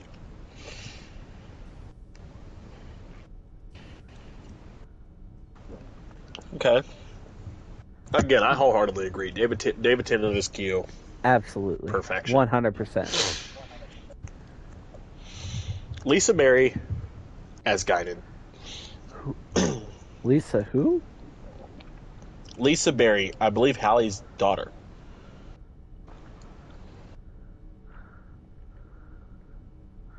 I want to say. Let me look that up to make sure. Oh, okay.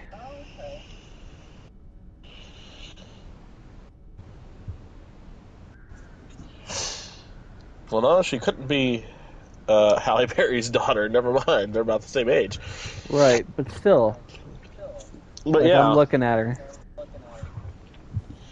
Another important recurring character on Star Trek The Next Generation was Whoopi Goldberg's Guinan, who served as a bartender in Tim Ford on the USS Enterprise. Like many real-world bound bartenders, Guinan was always willing to listen and offer advice to any of the crew members on board.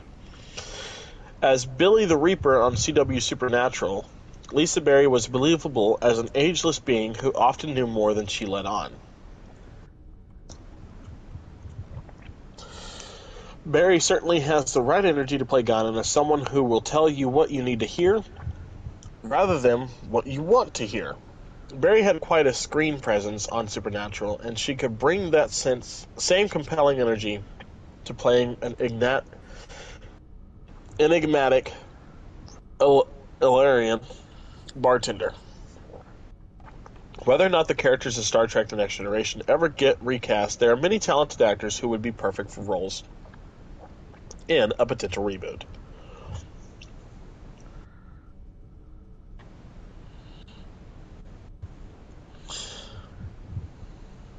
All right, we got to go through some of these comments because these guys are absolutely just wild.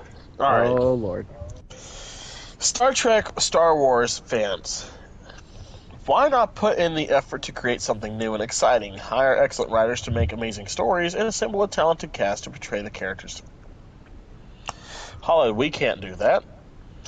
How about a couple of terrible spin-off shows, some reboots, throw in a couple unnecessary prequels, sequels, trilogies, and we'll ruin your fandom by ignoring everything that made it special to begin with. That's better, right? There have been some terrible reboots. There have been some terrible spin-offs. But that's going to happen no matter what it is. Regardless, yeah. I mean, let's look at Friends. Friends was a phenomenal show. They want to carry it on. Who do they take? The lovable Joey. They give him his own show, and it failed horribly. Horribly. I mean, I'm a huge fan of Friends. Yeah. And I've never even seen Joey. I didn't know it existed up until, I think, 2 or 3 years ago. Was when I found out it even fucking existed.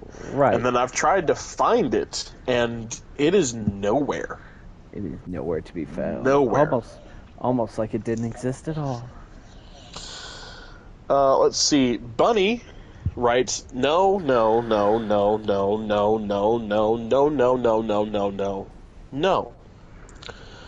Kamichi Shawarma comes in with exactly, and John said, no thank you. I thought you agreed with some of this, John. What are you talking about saying no thank you? I didn't say shit. David comes up, says, don't mess up TNG with a reboot. Create something new with new characters, new technology, more diverse crew. like Discovery. Fuck you, David. Lisa Increase the Berry size has of the been in Federation. Star Trek before. Yeah. Increase the size of the Federation. Bring in some TNG antagonists as aliens, and add new species. Overlap with Voyager or other 24th century shows.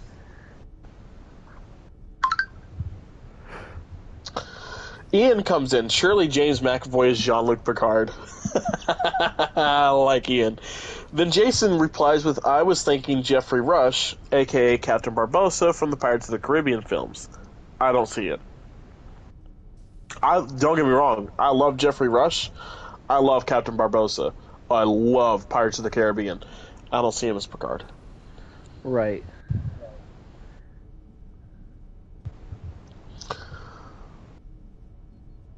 And the comments just get more ridiculous from there, talking about TNG is TNG, leave it alone, we don't need another Kelvin timeline, blah, blah, blah, blah, blah. You guys are just stuck in the past, and you need to get over yourselves. You know, because again, was I for the Kelvin reboot? Not exactly, but when I sit there and took the time to actually watch it and enjoy it, well, I did just that. I enjoyed it. Yeah. You know, and they brought in, I think it would be perfect, such as we got Spock back for that timeline. I think it would either have to be Data or Worf to go and help out, the original Data or Worf, to help out the Kelvin TNG crew. Yeah. You know, I think that would be the best thing. Mm-hmm. But now, I'm kind of... I want to read this one. Okay, here we go. 34 years later, Star Trek's most disappointing TNG character exit still hurts.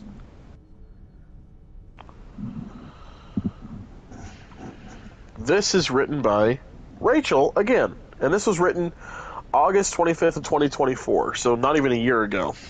Almost, but not yet. Okay. Okay, taking bets, who do you think it is? It's a main cast member, so I'll take a... Who do you got?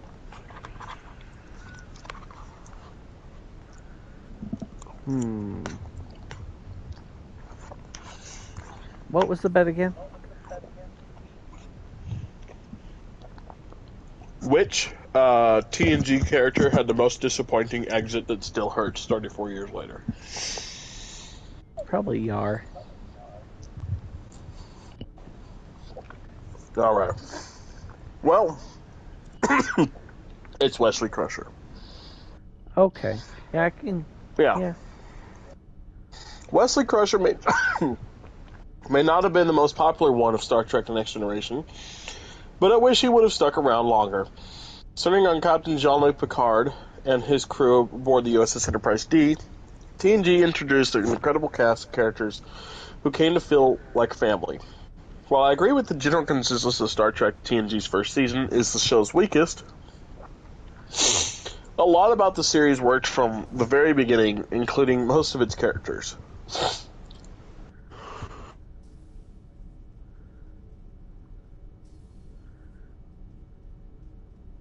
Okay.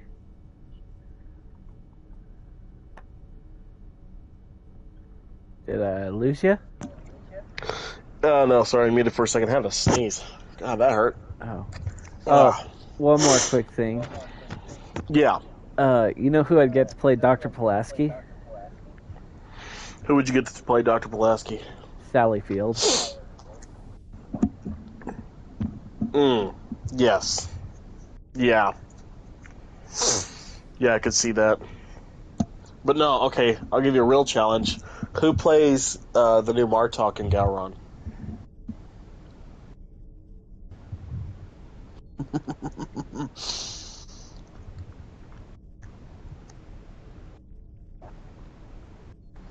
I'll tell you who I've got for Martok. He played John Diggle on CW's The Arrow. David Ramsey.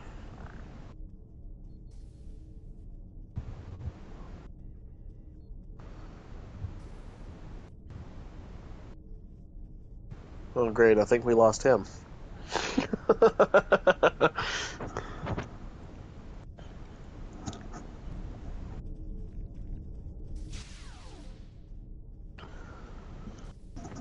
Hey, you're still here, but I cannot hear you.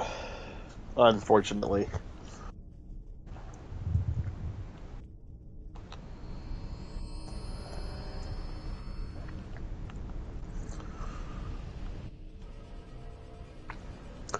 By the way, guys, look, we've been running around a lot. I hope you guys have been liking the, what we have here. This is the, bridge, Galaxy Bridge on Star Trek Online. And you get to explore the Galaxy class, which is just absolutely phenomenal. One of our favorite ships. And as you can see, you get little NPCs that just walk around in the next-gen uniform. As you can tell, these guys are in the they're the third season and beyond uniforms. So they don't have the little style like me and John do on our uniforms for this episode. But hey, next episode we'll all be in the same uniform, so that's great. Moving on to Season 3. Not really much to talk about here with Season 2. I mean, you get everybody in their respective roles. We've talked about how, yes, this is absolutely where everybody gets set up to start playing the roles they're going to play for the show, and it gets its,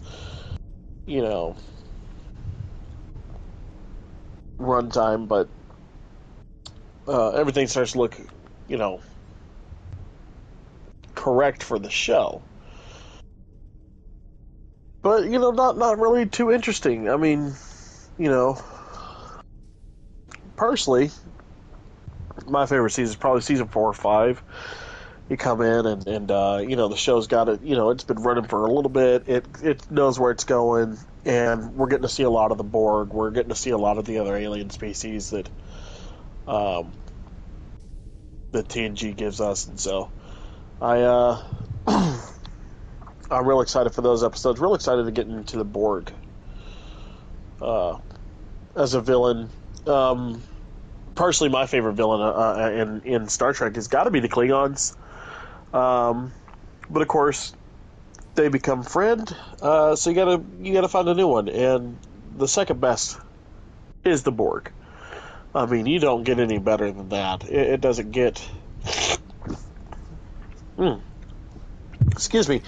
You don't get more synonymous than that. I mean, other than when I think Star Trek, I think automatically Borg, Federation, and Klingon. The top 3. Now you get into it. You get the Romulans, you get the Vulcans, you get the Andorians. But nothing really hits like the Borg. And as a foe, I mean, the Dominion, the Jem'Hadar, the Herc, the Undines, the Iconians, which, of course, in the shows, to date, we haven't really seen them, those last few. But if you play this game, you fight these guys, every fucking second, every chance that you get. And so with that, I'm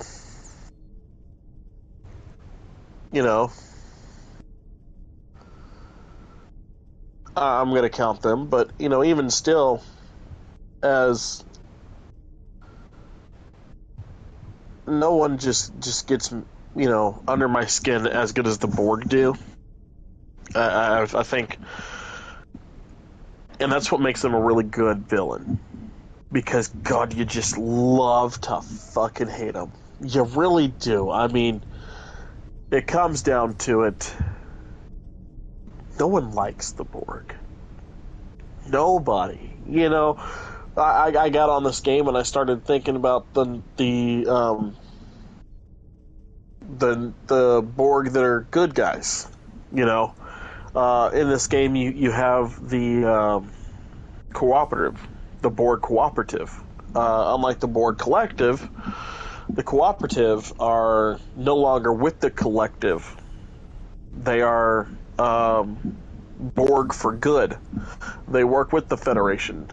And it's even hard for me to, like, okay, look, yeah, I know 7 of 9 exists, and I love Jerry Ryan. I love 7 of 9. I love Voyager.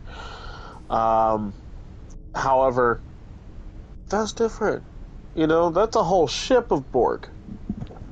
You know, my main character that I play on this game is part of the Borg cooperative.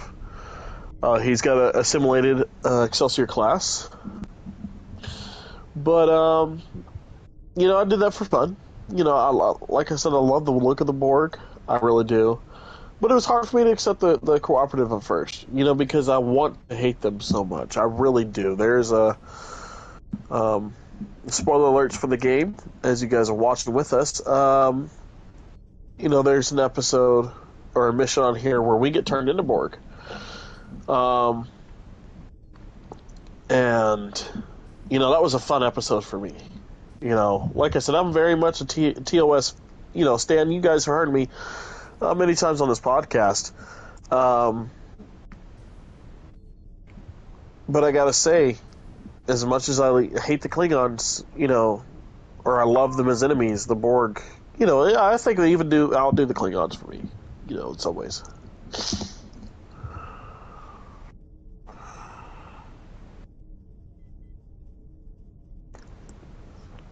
But we are still trying to fix these technical difficulties with John real quick, guys. We might have to take a pause here. So if you'll just bear with us a little bit, we're going to get this figured out and we'll come back.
I remember we were talking about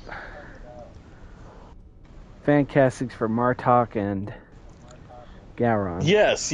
I asked you for fan casting for Martok and Gowron, and then that was it. You didn't hear my answer? I didn't hear your answers, no. Samuel L. Jackson, Denzel Washington.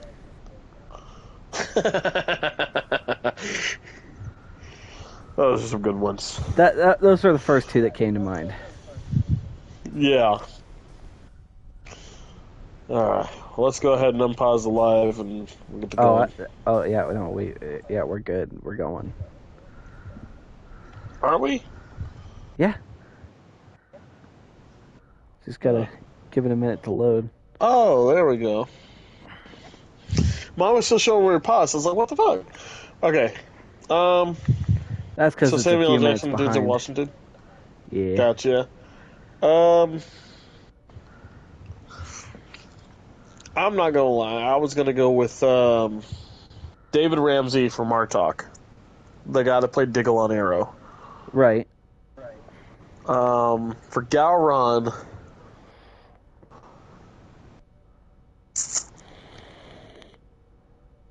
I don't know. I don't have a good one for Gowron. for Gowron right now. Yeah, I have to think on that one.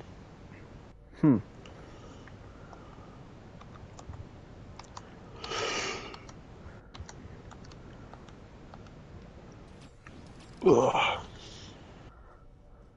Let's see, right about there. Right about there. Oh.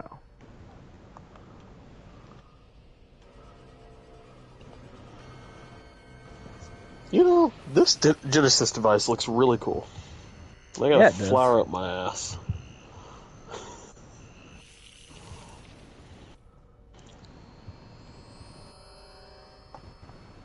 Now it is on your head. This thing's not gonna hurt, right? You said it's not gonna. Ow! Now you got a bush. Now you got a bush up your ass.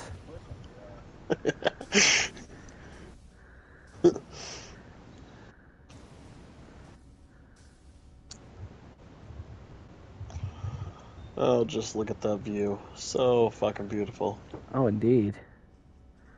Could stare out of it all day. But yeah, no, I started going on a little vamping. Yeah, no, I heard. I was here for it. Borg. I was just trying to make sure that everything, Brian, vamp. That we go. So, great to be in Quahog, Rhode Island today. That's why he's the best.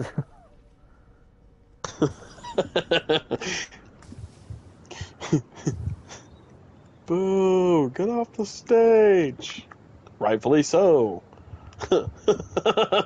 Exit stage left. Ow.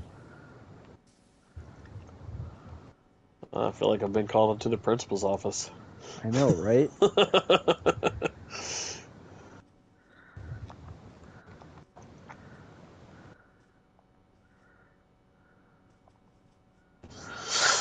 Alright, let's see. What should we do with this podcast? I've got to go get me another drink real quick, so I'll be right back. Sounds like a plan.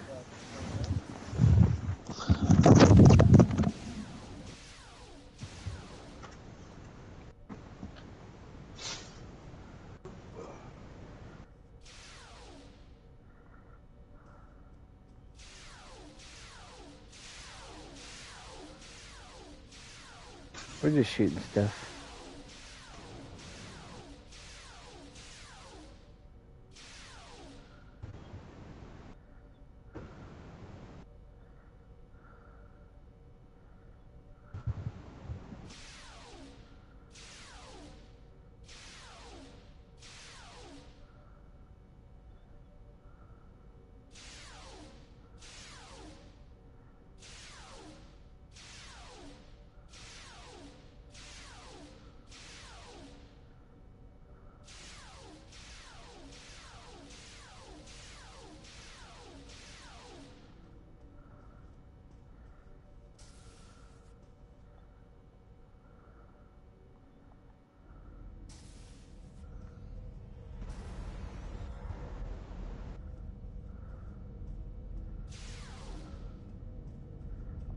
This probably isn't going to cause any problems.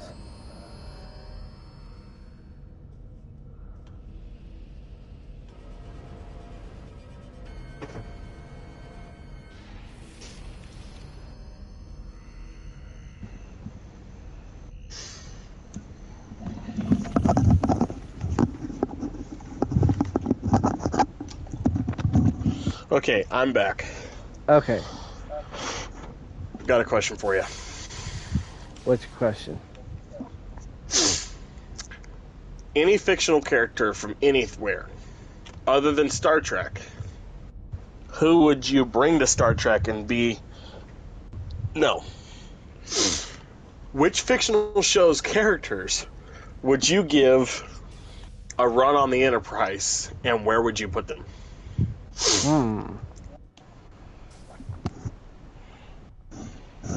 Well, avoid doing all the obvious sci-fi shows. Let's see.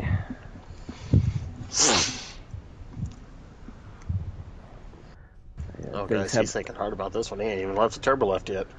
Well, I wasn't going to leave the turbo lift, but then my camera started having a seizure when you loaded in, so...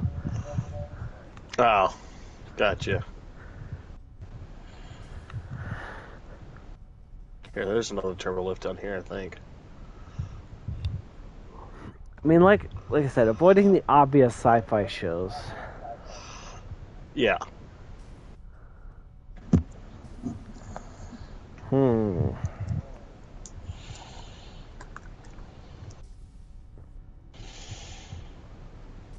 I got one. The Boys. Oh, is that one you're going with? That's what I'm going with. Okay, so who is who? Who do you have as captain? Who's your captain on... Butcher. Okay. What ship do you have them on? That's the next question. What ship do you have them on? Well, you said a run on the Enterprise. Right, but that could mean any Enterprise. I know. I think I'd put him on this one.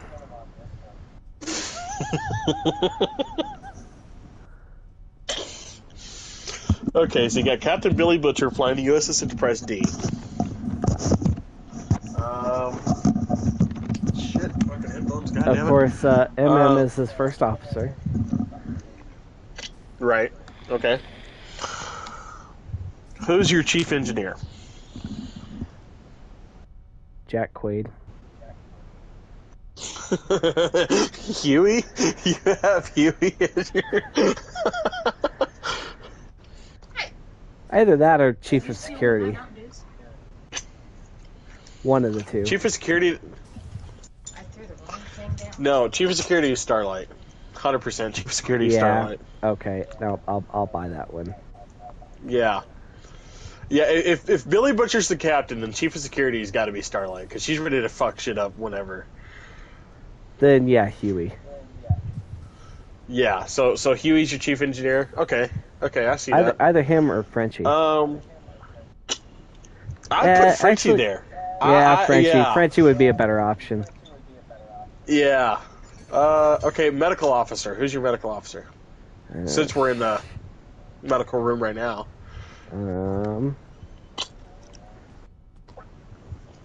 Huey might be a good fit for a medical officer. Huey for medical? Yeah. Okay.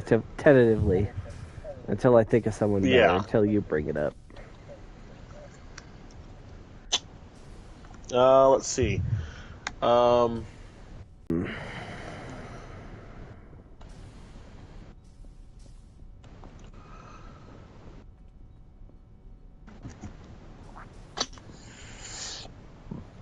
don't know. I'll tell you who I'll put here. No, I won't. Never mind. Not her. I won't put her there.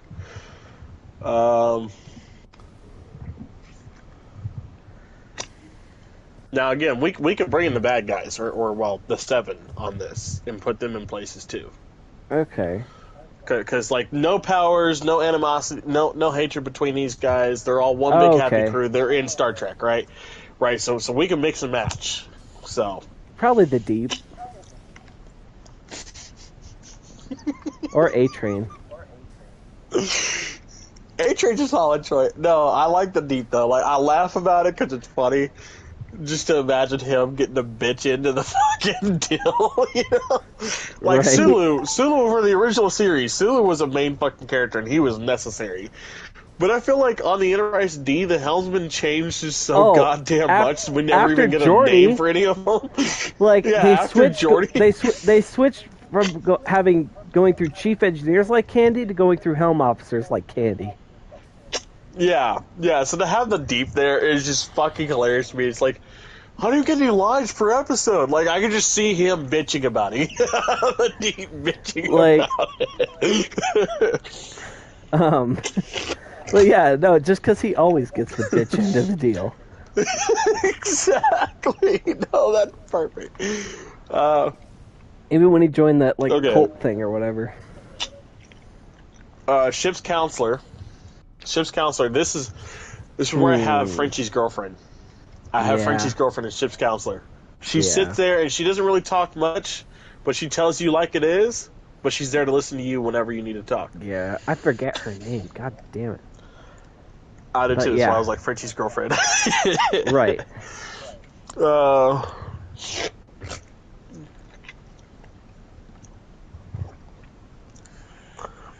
I think Transporter Chief would be next. Who we got in Transporter Chief? I feel like that would be A-Train's job. Yeah. Transportation.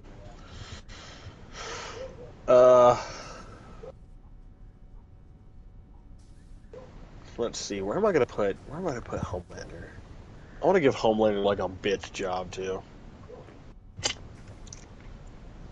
Should we put him navigation? Well, because in Next Gen, that's the ops console. That's not navigation. That's right. Yeah. It's also the second officer of the ship. Which would be fucking hilarious, having, Billy Butcher's captain, you got Homelander as second officer. Not first officer, second officer. You know where you sit, bitch. Yeah, actually, that's a pretty solid choice.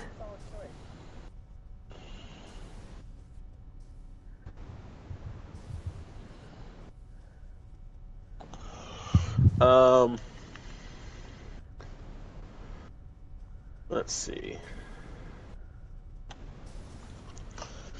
Who else is on the fucking 7?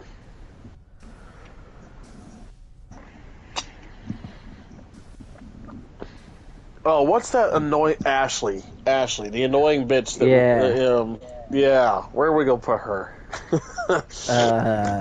I don't know.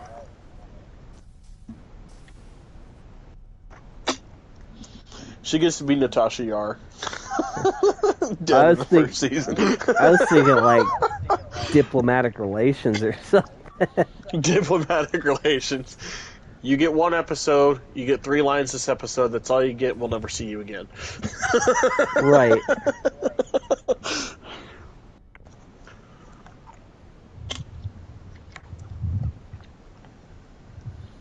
What the hell? What the fuck is this?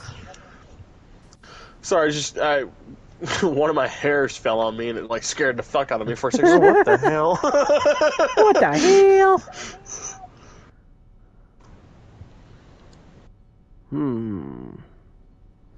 Trying to think of who else we can incorporate into this bullshit. Right. Trying to think of where you could put Black Noir.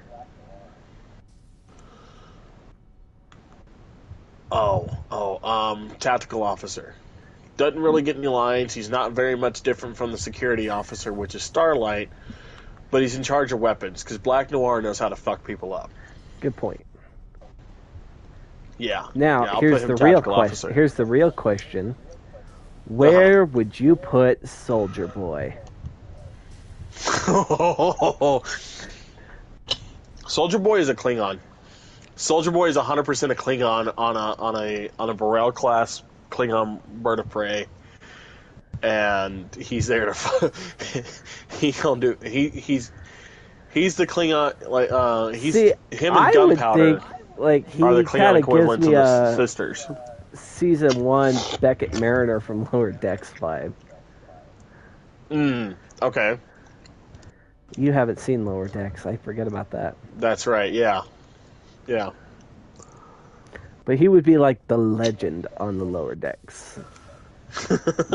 Yeah. You know, like that one coworker that everybody talks about, like, oh, they're so fucking cool. When in reality, they're just a fucking jackass who doesn't give a shit anymore. Yes. Yes. Queen Maeve is guiding, or is on 10 forward in the bar. Yeah. Queen Maeve's in the bar. Yep. Talk about someone who doesn't give a shit anymore, but is just there for the drama. Right. Yeah.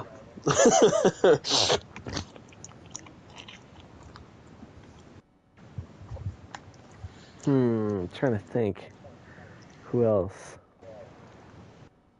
Oh shit, what's her name? The frickin' oh fuck. Damn it.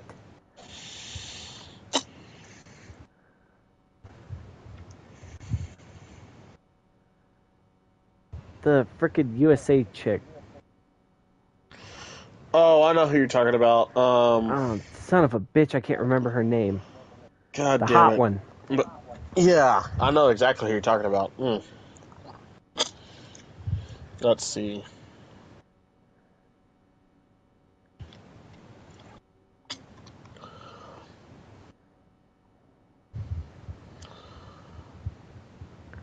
Stormfront. Yes. I know she's only really been in one season, but where would you put her? Oh, no, that's not Stormfront. Stormfront's the bitchy one that's like the really old one. Used to be Liberty Bell. Yeah, I was talking about hold on. the hot one. Yeah, hold on. I'm trying to... Yeah.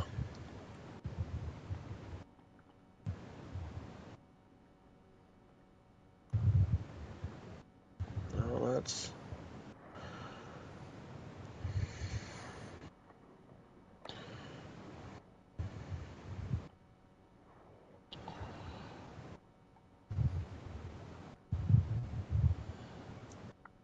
The fuck is her character's name, goddammit? Hold on, give me just a second. There we go. Valerie Curry is the actress name. Firecracker. Firecracker. Yes. I'm going to have her in the lower decks position as well. Alright. I feel like she's the one that's like going to constantly, possibly get in trouble. Right. For doing off the wall shit, or like, how we joke about my character being an HR violation, for always hitting on Haley.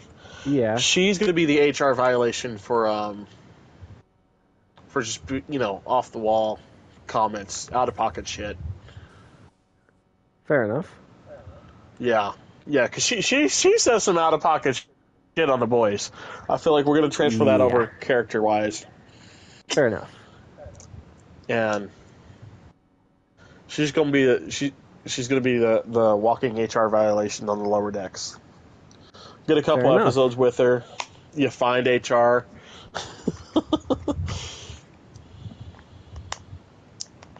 I've actually got a better spot for Black Noir. Actually. Okay. Instead of tactical officer, Section 31. Ooh, I like that. Yeah. I'm gonna have Black Noir with Section 31, so we need a new tactical officer.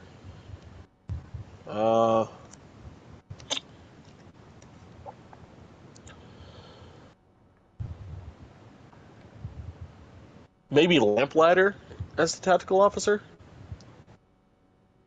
Yeah, I could see that. Yeah. And then Sister Sage. Where are we going to put Sister Sage? Oh, shit. I don't know.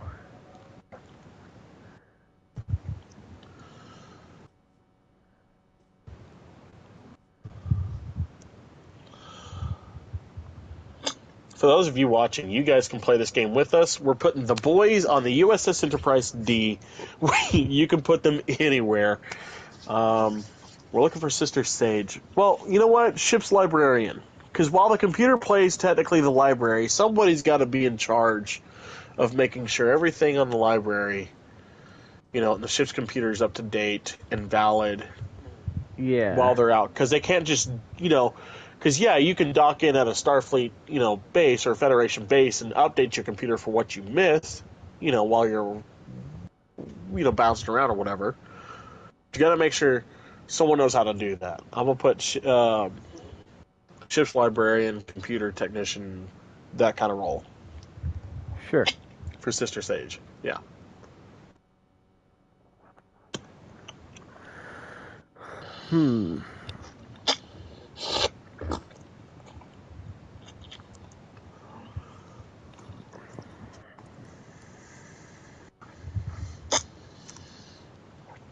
By the way, Huey's girlfriend is Kimiko. Kimiko. You mean Frenchie's girlfriend? Or Frenchie's girlfriend, yeah. Kimiko. Huey's girlfriend is Starlight. That's right, yeah. Sorry, I was reading his name because, on the list, they're right next to each other. So I was reading his name, and I meant to say Frenchie, but yeah, right. Kimiko is who we're talking about. Ryan, of course, is going to be the Wesley Crusher option. Of course.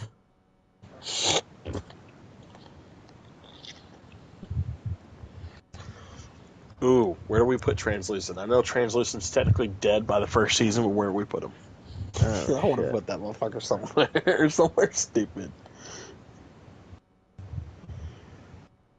I mean, seeing as how he dies in the first season,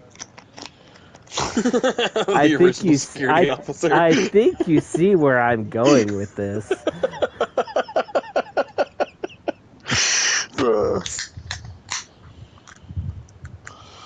Let's see. Who else we got?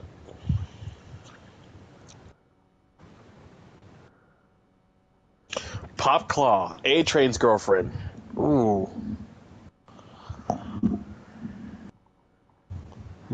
Does she get a major role? I mean, does she count enough on the boys to get a role on our Enterprise? I don't know.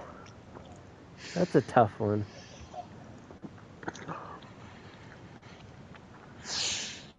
I mean, because she's semi-important to the second season of The Boys. Right.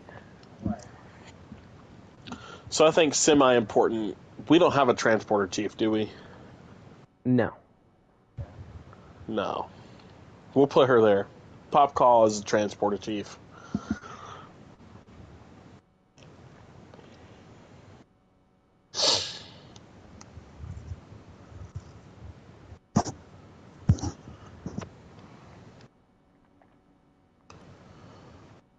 Just important enough. You get us where we're going, but that's about it.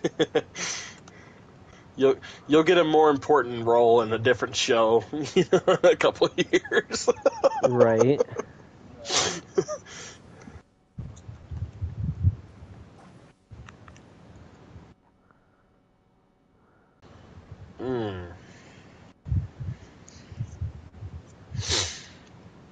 He's in the engineering department. Okay.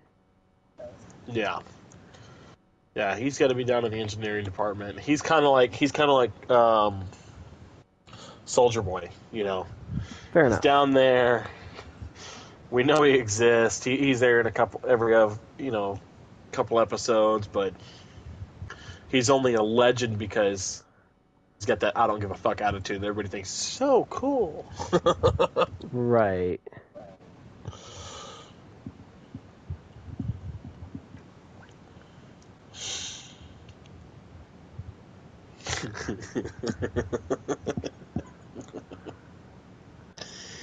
the Christian camp leader. What's his name? Dude that can stretch out real fucking long. Yeah, what is his name? Let's see.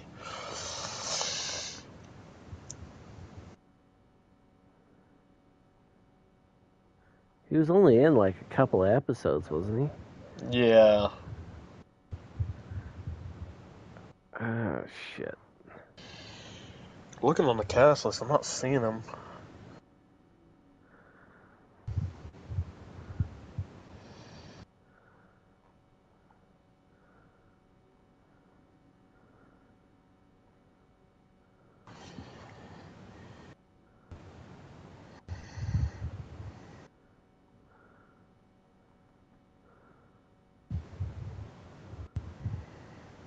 A little melted, but that's still on? Yeah. But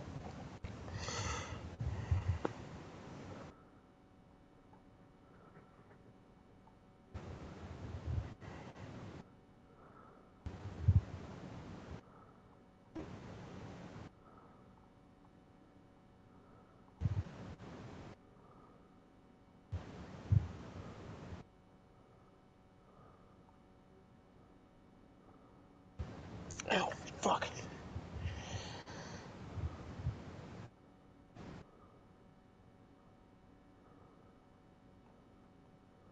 No. Oh, I can't find him. What the fuck? I need a semblance of his fucking name to be able to...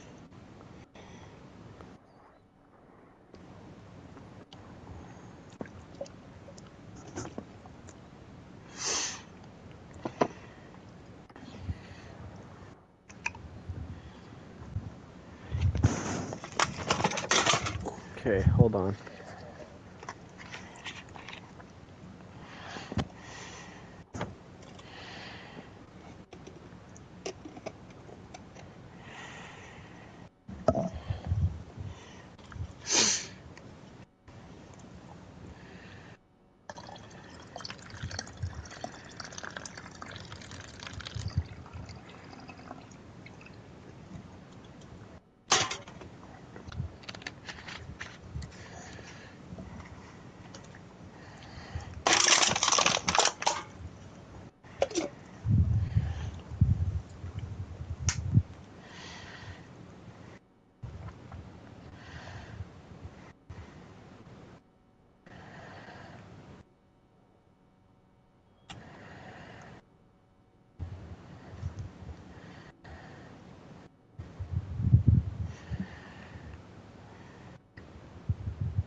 Ezekiel. That's his fucking name.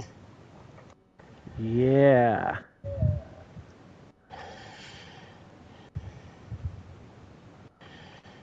Yeah. Ezekiel. Okay. Uh-huh. Well, you know what? It's typical fashion for every ship to have a chaplain aboard. And typical in the current U.S. Navy. I'm sure that they've got to have one aboard starships.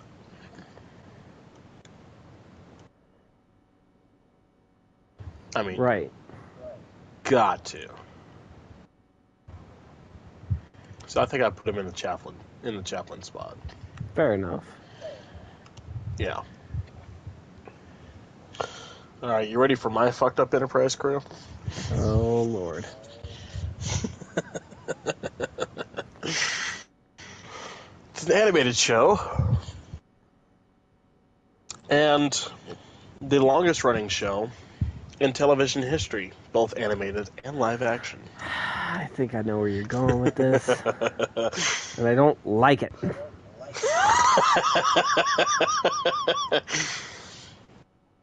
I have The Simpsons. I've got The Simpsons. Not where Homer I thought you were Simpson going with is... that, but I can dig it. Okay, where did you think I was going with that? Fucking Looney Tunes. Oh, I could go Looney Tunes. That would be fucking hilarious. We're going to work with that one next, but I'm going to go Simpsons right now. All right. I'm also going to put The Simpsons on the Enterprise D. We're going to have 2 Enterprise Ds. We're going to have the Terran Enterprise D.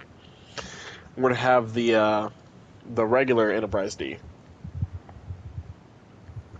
The Federation. All right.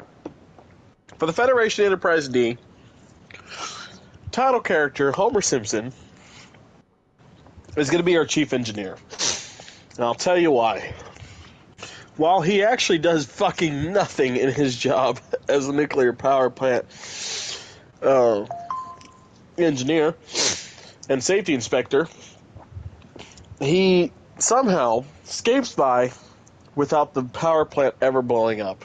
So I think the Enterprise is going to run the same way with him as chief engineer. We're going to have Mo Sizlak and Tim Ford on the bar. I've got Marge as the ship's counselor. The first officer of USS Enterprise D in the Simpsons universe is Principal Skinner. All right.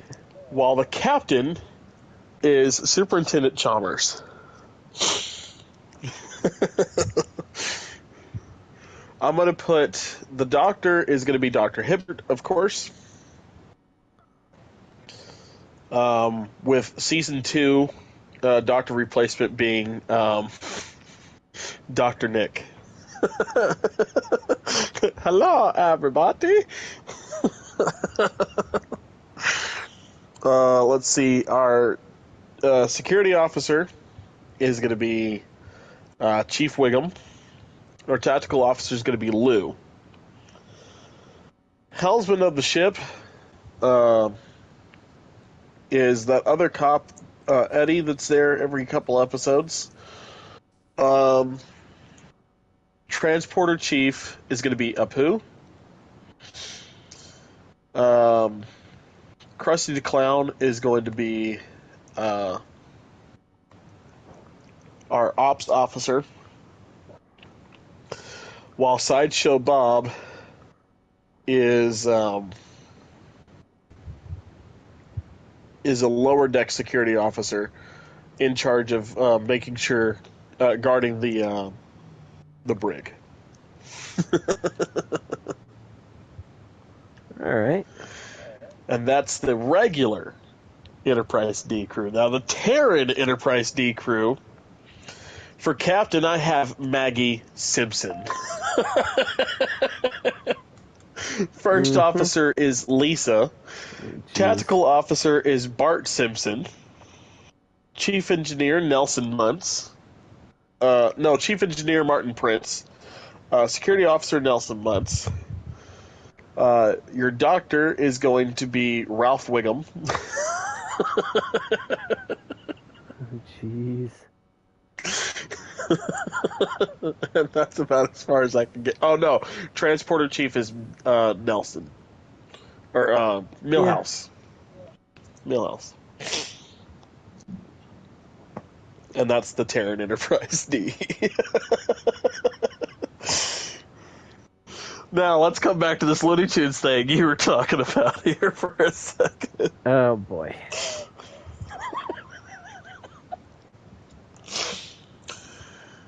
Bugs Bunny and Daffy Duck are captain and first officer, respectively. Have to.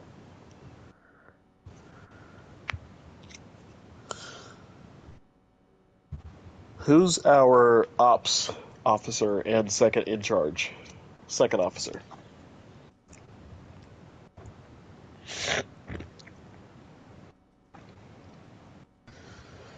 I'd almost like to put Porky Pig in that situation.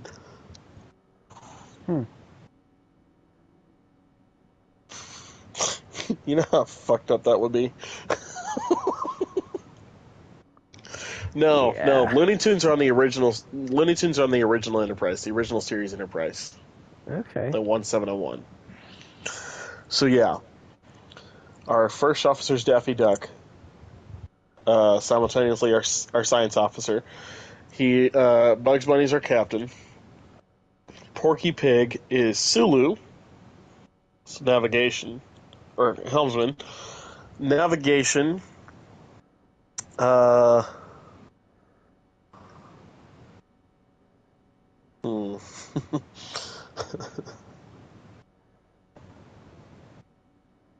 No, we're going to take Porky Pig and put him on communications.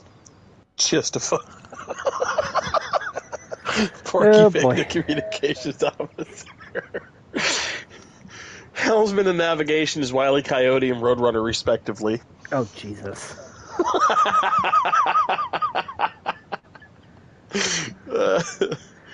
Chief engineer is Sylvester. Oh, God. The cat. And then the ship's yeoman, is going to be Tweety Bird. Mm-hmm. No, Taz is our chief engineer. Sylvester is going to be our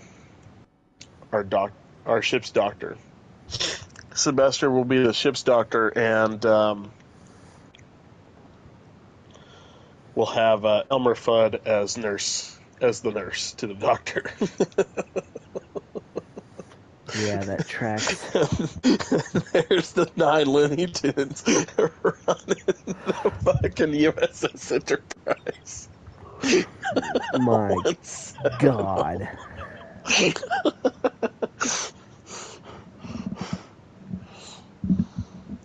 And one of the first episodes, one of the first missions that happened, Bugs Bunny hits his fucking head and has a whole episode where he's every character on the ship. In and out of drag the whole fucking time. Oh, jeez.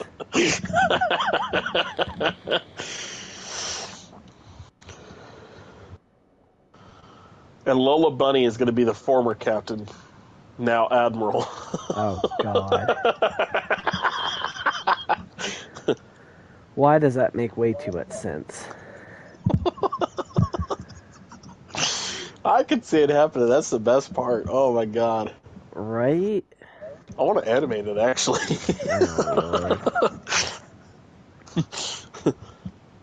And Porky, let the Klingons know we're just trying to get our people stranded on the other side of space. That's all, folks.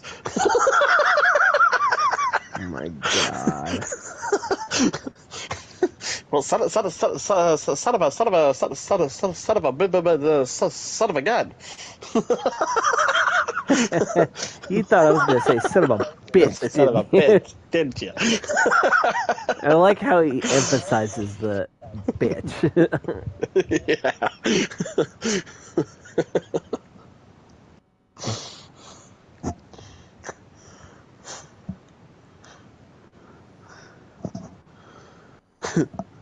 Permission to speak freely, sir?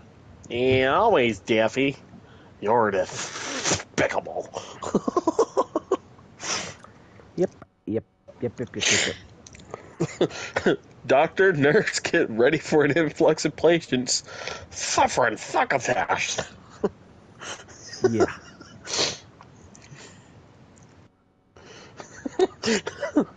Taz, I need warp. I need warp 8. I need warp 8 now.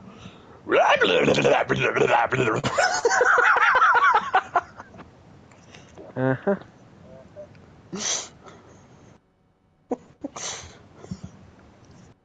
Coyote, set a destination for this planet. Helm, step on it. Meep, meep. Meow.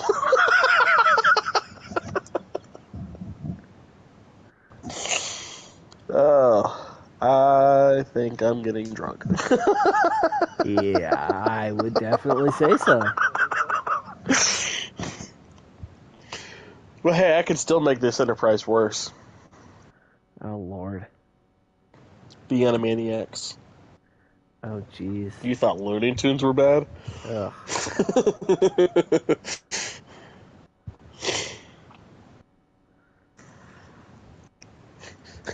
Hello, nurse. Yeah. Ladies and gentlemen, we've reached the point in the podcast where John is officially done with my shit.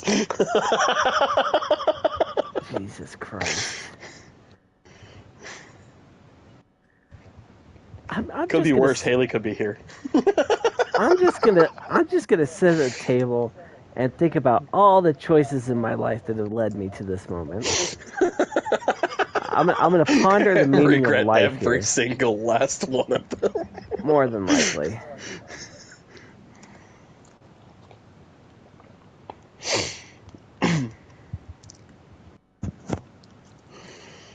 Oh my god, this has been a fun episode. Oh, absolutely. All right, I've done 2 now. Now let's get you a second one. Who's your second group of fictional characters you'll put on one of the Enterprises, and which one?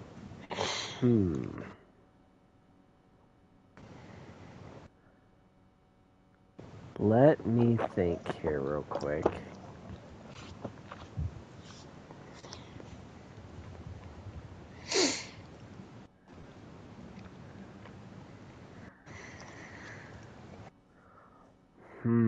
Fuck, this is hard. I only came up with the one. Right.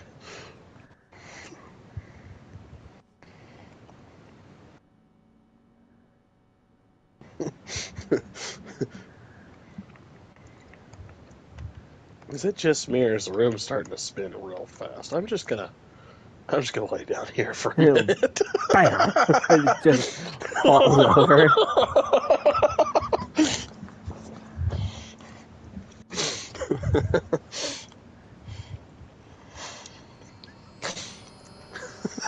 You ass. That's placed fucking perfectly. Perfectly.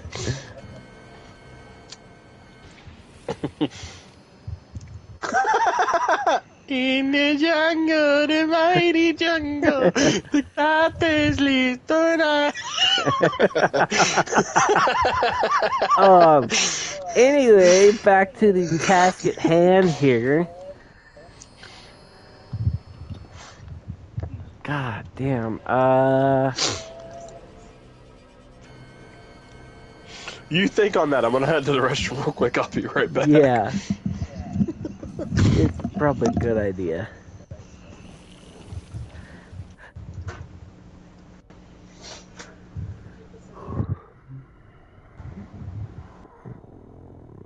Shit.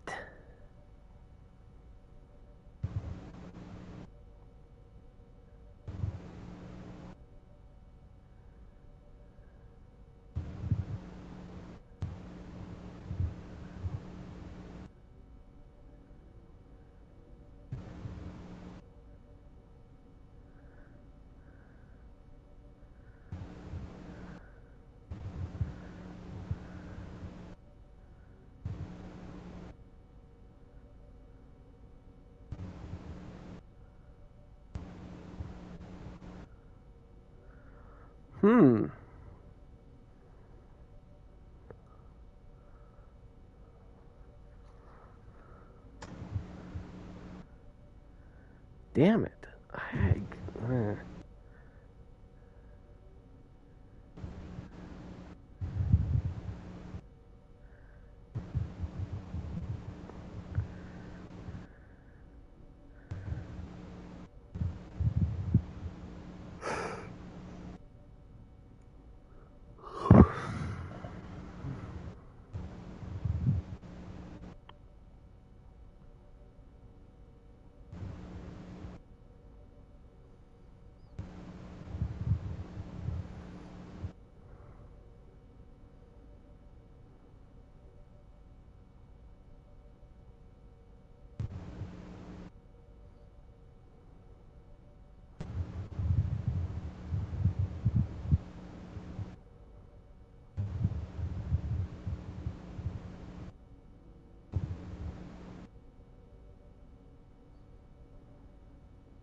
Okay, I'm back. What you got? I think I'd have to put like Harry Potter characters on the Enterprise A. Okay. Okay. Who's who? Well, I think we know Harry's obvious role. Right. The captain. Right. Now the question is it Hermione or is it Ron that gets first officer? I'd say it's Hermione.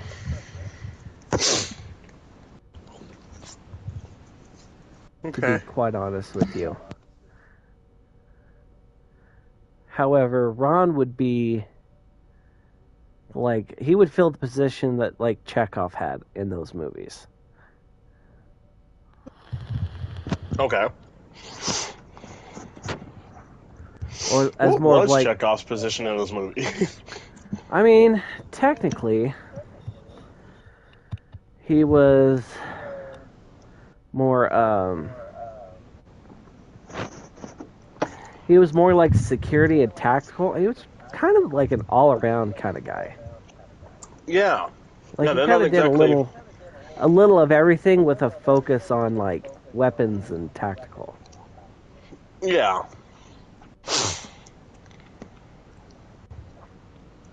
Because like I remember that first movie, the motion picture. You know, they get into a fight, and said something about torpedoes and well, I mean, stuff. he was at the weapons station. Right. And he even takes over the weapons substation in Star Trek 2. Right. But then past Star Trek 2, that's it. You know, we don't really see them I mean, yeah. in the respective spots. I mean, on the way to the third planet, sure. Or on the way to the Genesis planet in the third movie, sure, we see them kind of in their spots, but not exactly. Right. Because they're more or less just doing whatever it takes to get the hell out of space dock. Mm-hmm. Yeah, and then past that, they're on a Klingon bird of prey until movie 6. And then, yeah, he's just kind of... 5, yeah. He's just kind of like an all-around kind of guy. Like, he seems to be kind of like in charge of security as well as like tactical and does a little. And he's still up at the front, like the front console, right, where he always was. Him and Sulu both until movie 6, and then right. Because I mean, I feel like, in all honesty, I think Chekhov got a fucking demotion, honestly. Because he leaves at the end of the first movie, he leaves and he goes to the Reliant and becomes the first officer of the Reliant. Right. And then Reliant blows up, so now what do they do with him? They just put him right back where he was on Enterprise. It's like, guys, what the fuck? He was, you know. But I mean, he was still like. He still had like an important position that would still be like an upgrade from his previous role as just the navigator. Right. But yeah, he was just kind of a jack of all trades, master of none. I'm ashamed. I think my boy Chekhov got ripped. Which is still better than somebody who just has one gimmick and then has to hide the rest of the fucking time. That's true. Okay. So, Ron is Chekhov's spot. Right. We have Hermione as first officer. Harry, of course, flying the ship. All right. Where are we putting Draco? Oh, man.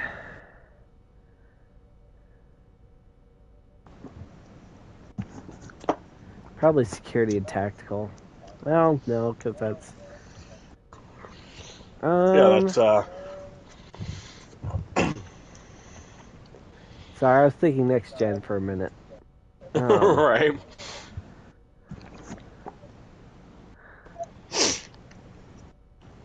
I'd probably say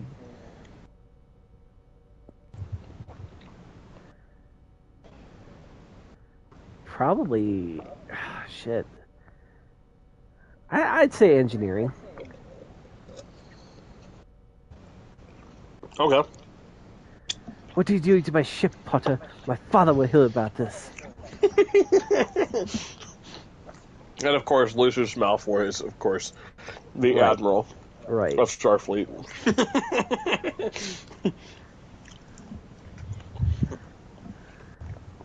What are you doing to my ship, Potter? If you fuck this up, my father will hear about this. Right.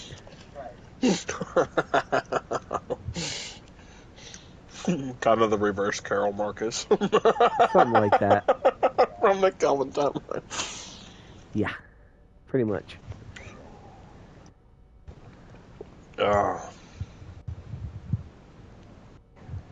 Who else is in real big? Any of the teachers on the ship? Like McGonagall, Dumbledore, Snape?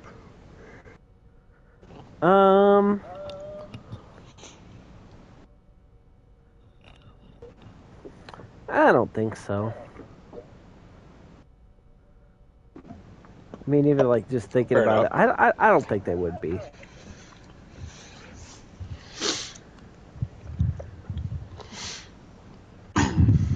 Lena Lovegood, where we put her? I feel like Lena would be a really good doctor. Yeah. Yeah, I would have to agree with that. Mm-hmm.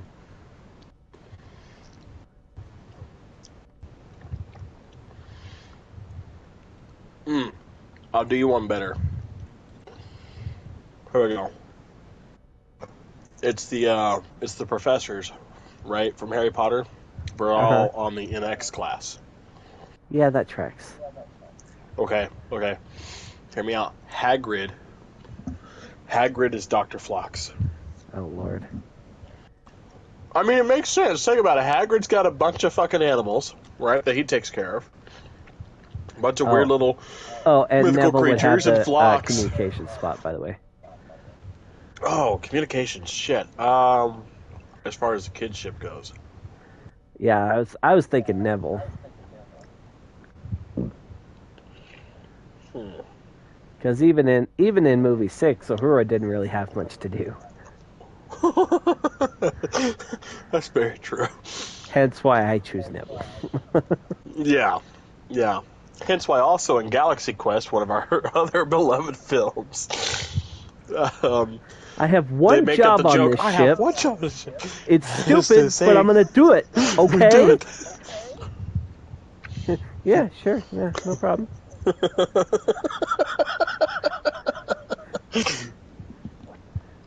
Shields down to 20%. Shields down to 20%.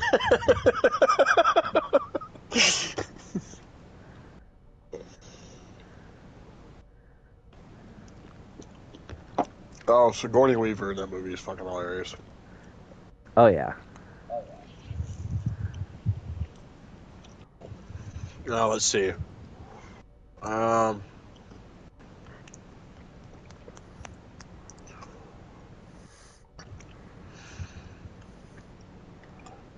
We still need a science officer. Yes. So, I feel like Jenny could fill that spot pretty easily. yeah. Yeah, Jenny would fill that spot. And for the new helm and navigation officers, we'll have the twins. Right. Fred and George Weasley. Yeah, that tracks.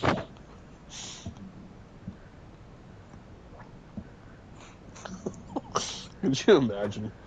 You're trying to fly through space and do some fucking space shit. Your helmsman and navigator are fucking twins. You're just which one's which? Oh, I don't fucking know. You two, you know what to do. Fucking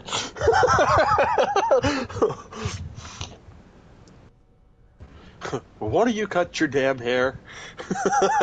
Right? Dress a little differently. You're now in red and you're in yellow, god damn it. Which one's which?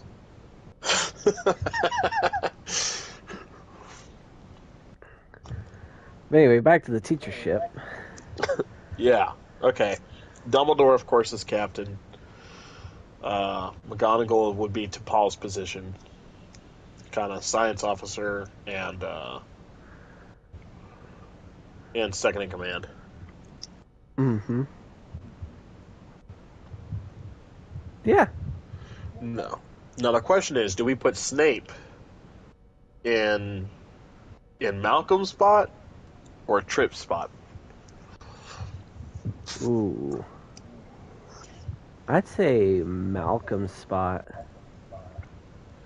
Yeah. Yeah.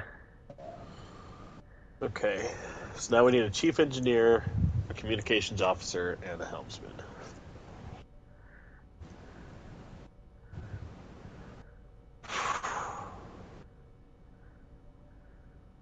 Fuck. Warwick Davis, the teacher he plays. Oh shit. That's our chief engineer. That's our chief engineer. Just because I want to see, I want to see Warwick Davis as the chief engineer of the NX class.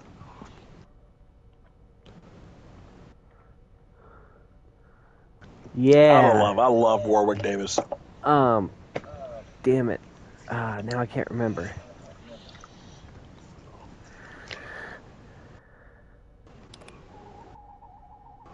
He was also in Willow.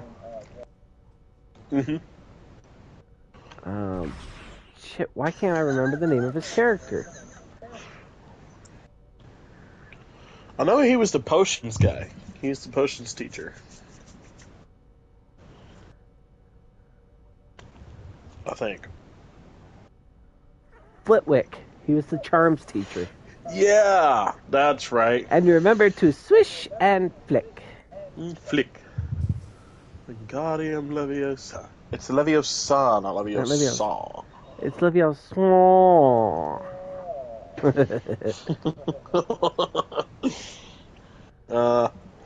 Okay. Communications officer is the, fuck.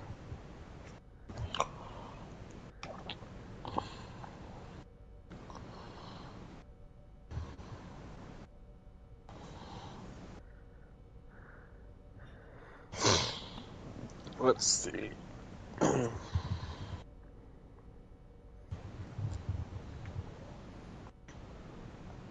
Helmsman is Sirius Black.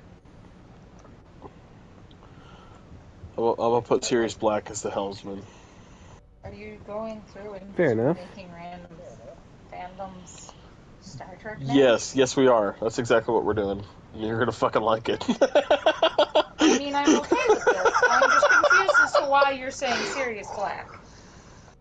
Yeah, that comes. Like, this is a Star Trek podcast. What are we talking about? I don't know if you heard Hannah, but.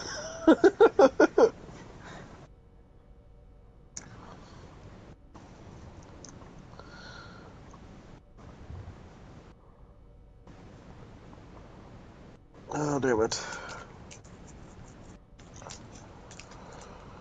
Pomona Sprout. Pomona Sprout is the communications officer. Yeah. And those are the two Harry Potter ships. Yeah. Nice. Okay, well, we've got my two now. I'm sorry. Alright. Who's the rest of it? Well, I'm drunk as hell. Let's I say that can't think being of anything. said. We should probably end it here. Yeah. So, guys, we know it's been boring to watch if you've been watching on YouTube, but we hope that you've been laughing with us. Or even at us. Hell, I'll take that at this point in time. Right.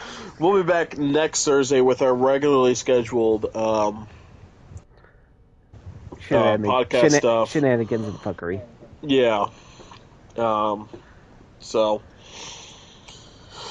But yeah, Drug Trek has been fun. Yeah. We'll be back next week with our normally scheduled sober. Yeah, Sober Trek next week. So, thank you guys for watching as always, and we'll catch you next week. Captain Chris signing out. Captain Hudson signing out. Two captains, one pod, and one captain's wife every once in a while makes an appearance on at least one episode. Right. Every episode, the captain's wife makes an appearance to comment about things we're talking about.